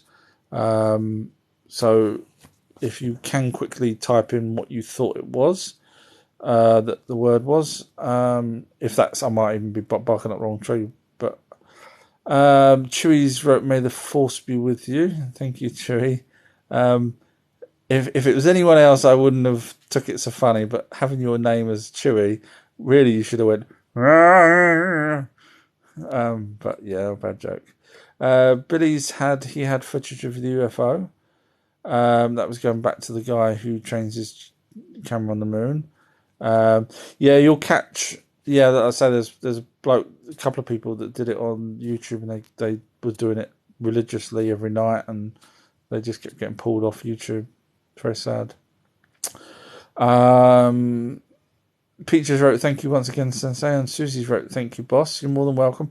Yeah, I'll carry on doing. This is why I don't always do lives, because I'm in the meantime I'm trying to do the map of wherever everyone was. I'm trying to research still for the TikTok videos. I try and do the lives. Obviously got family life to worry about, and trying to write the treatment as well. And I do have a day job as well, which is what slows me right down, which is really annoying, but there you go. Bob Moran has wrote, this has been interesting. You're more than welcome. If you want to listen to any more of these kind of me waffling on, they are on my website or Spotify. Just type in Our True History. They're also on YouTube as, recordings. But there is other ones that, I've also put up on my Patreon page, which are other ones that's not on those other platforms. So if you find it at all interesting, but really the best thing to do is watch the videos, because I did them in a chronological order to help people understand a bit about how things are connected, such as spirits and Aya Horus and Bigfoots and all that kind of stuff. So hopefully that's of some use to you. Right, okay, I'm going to let everyone go, and thank you for your time, and I've enjoyed it as usual, and I'll put this up on YouTube tomorrow. Thank you, everybody, and take care, and I'll see you all later. Phew, thank God for that. They was asking some really tough questions. Were they? Yeah, they were. God, jeez. All right, now where's that off button again? There it is. Bye, everybody.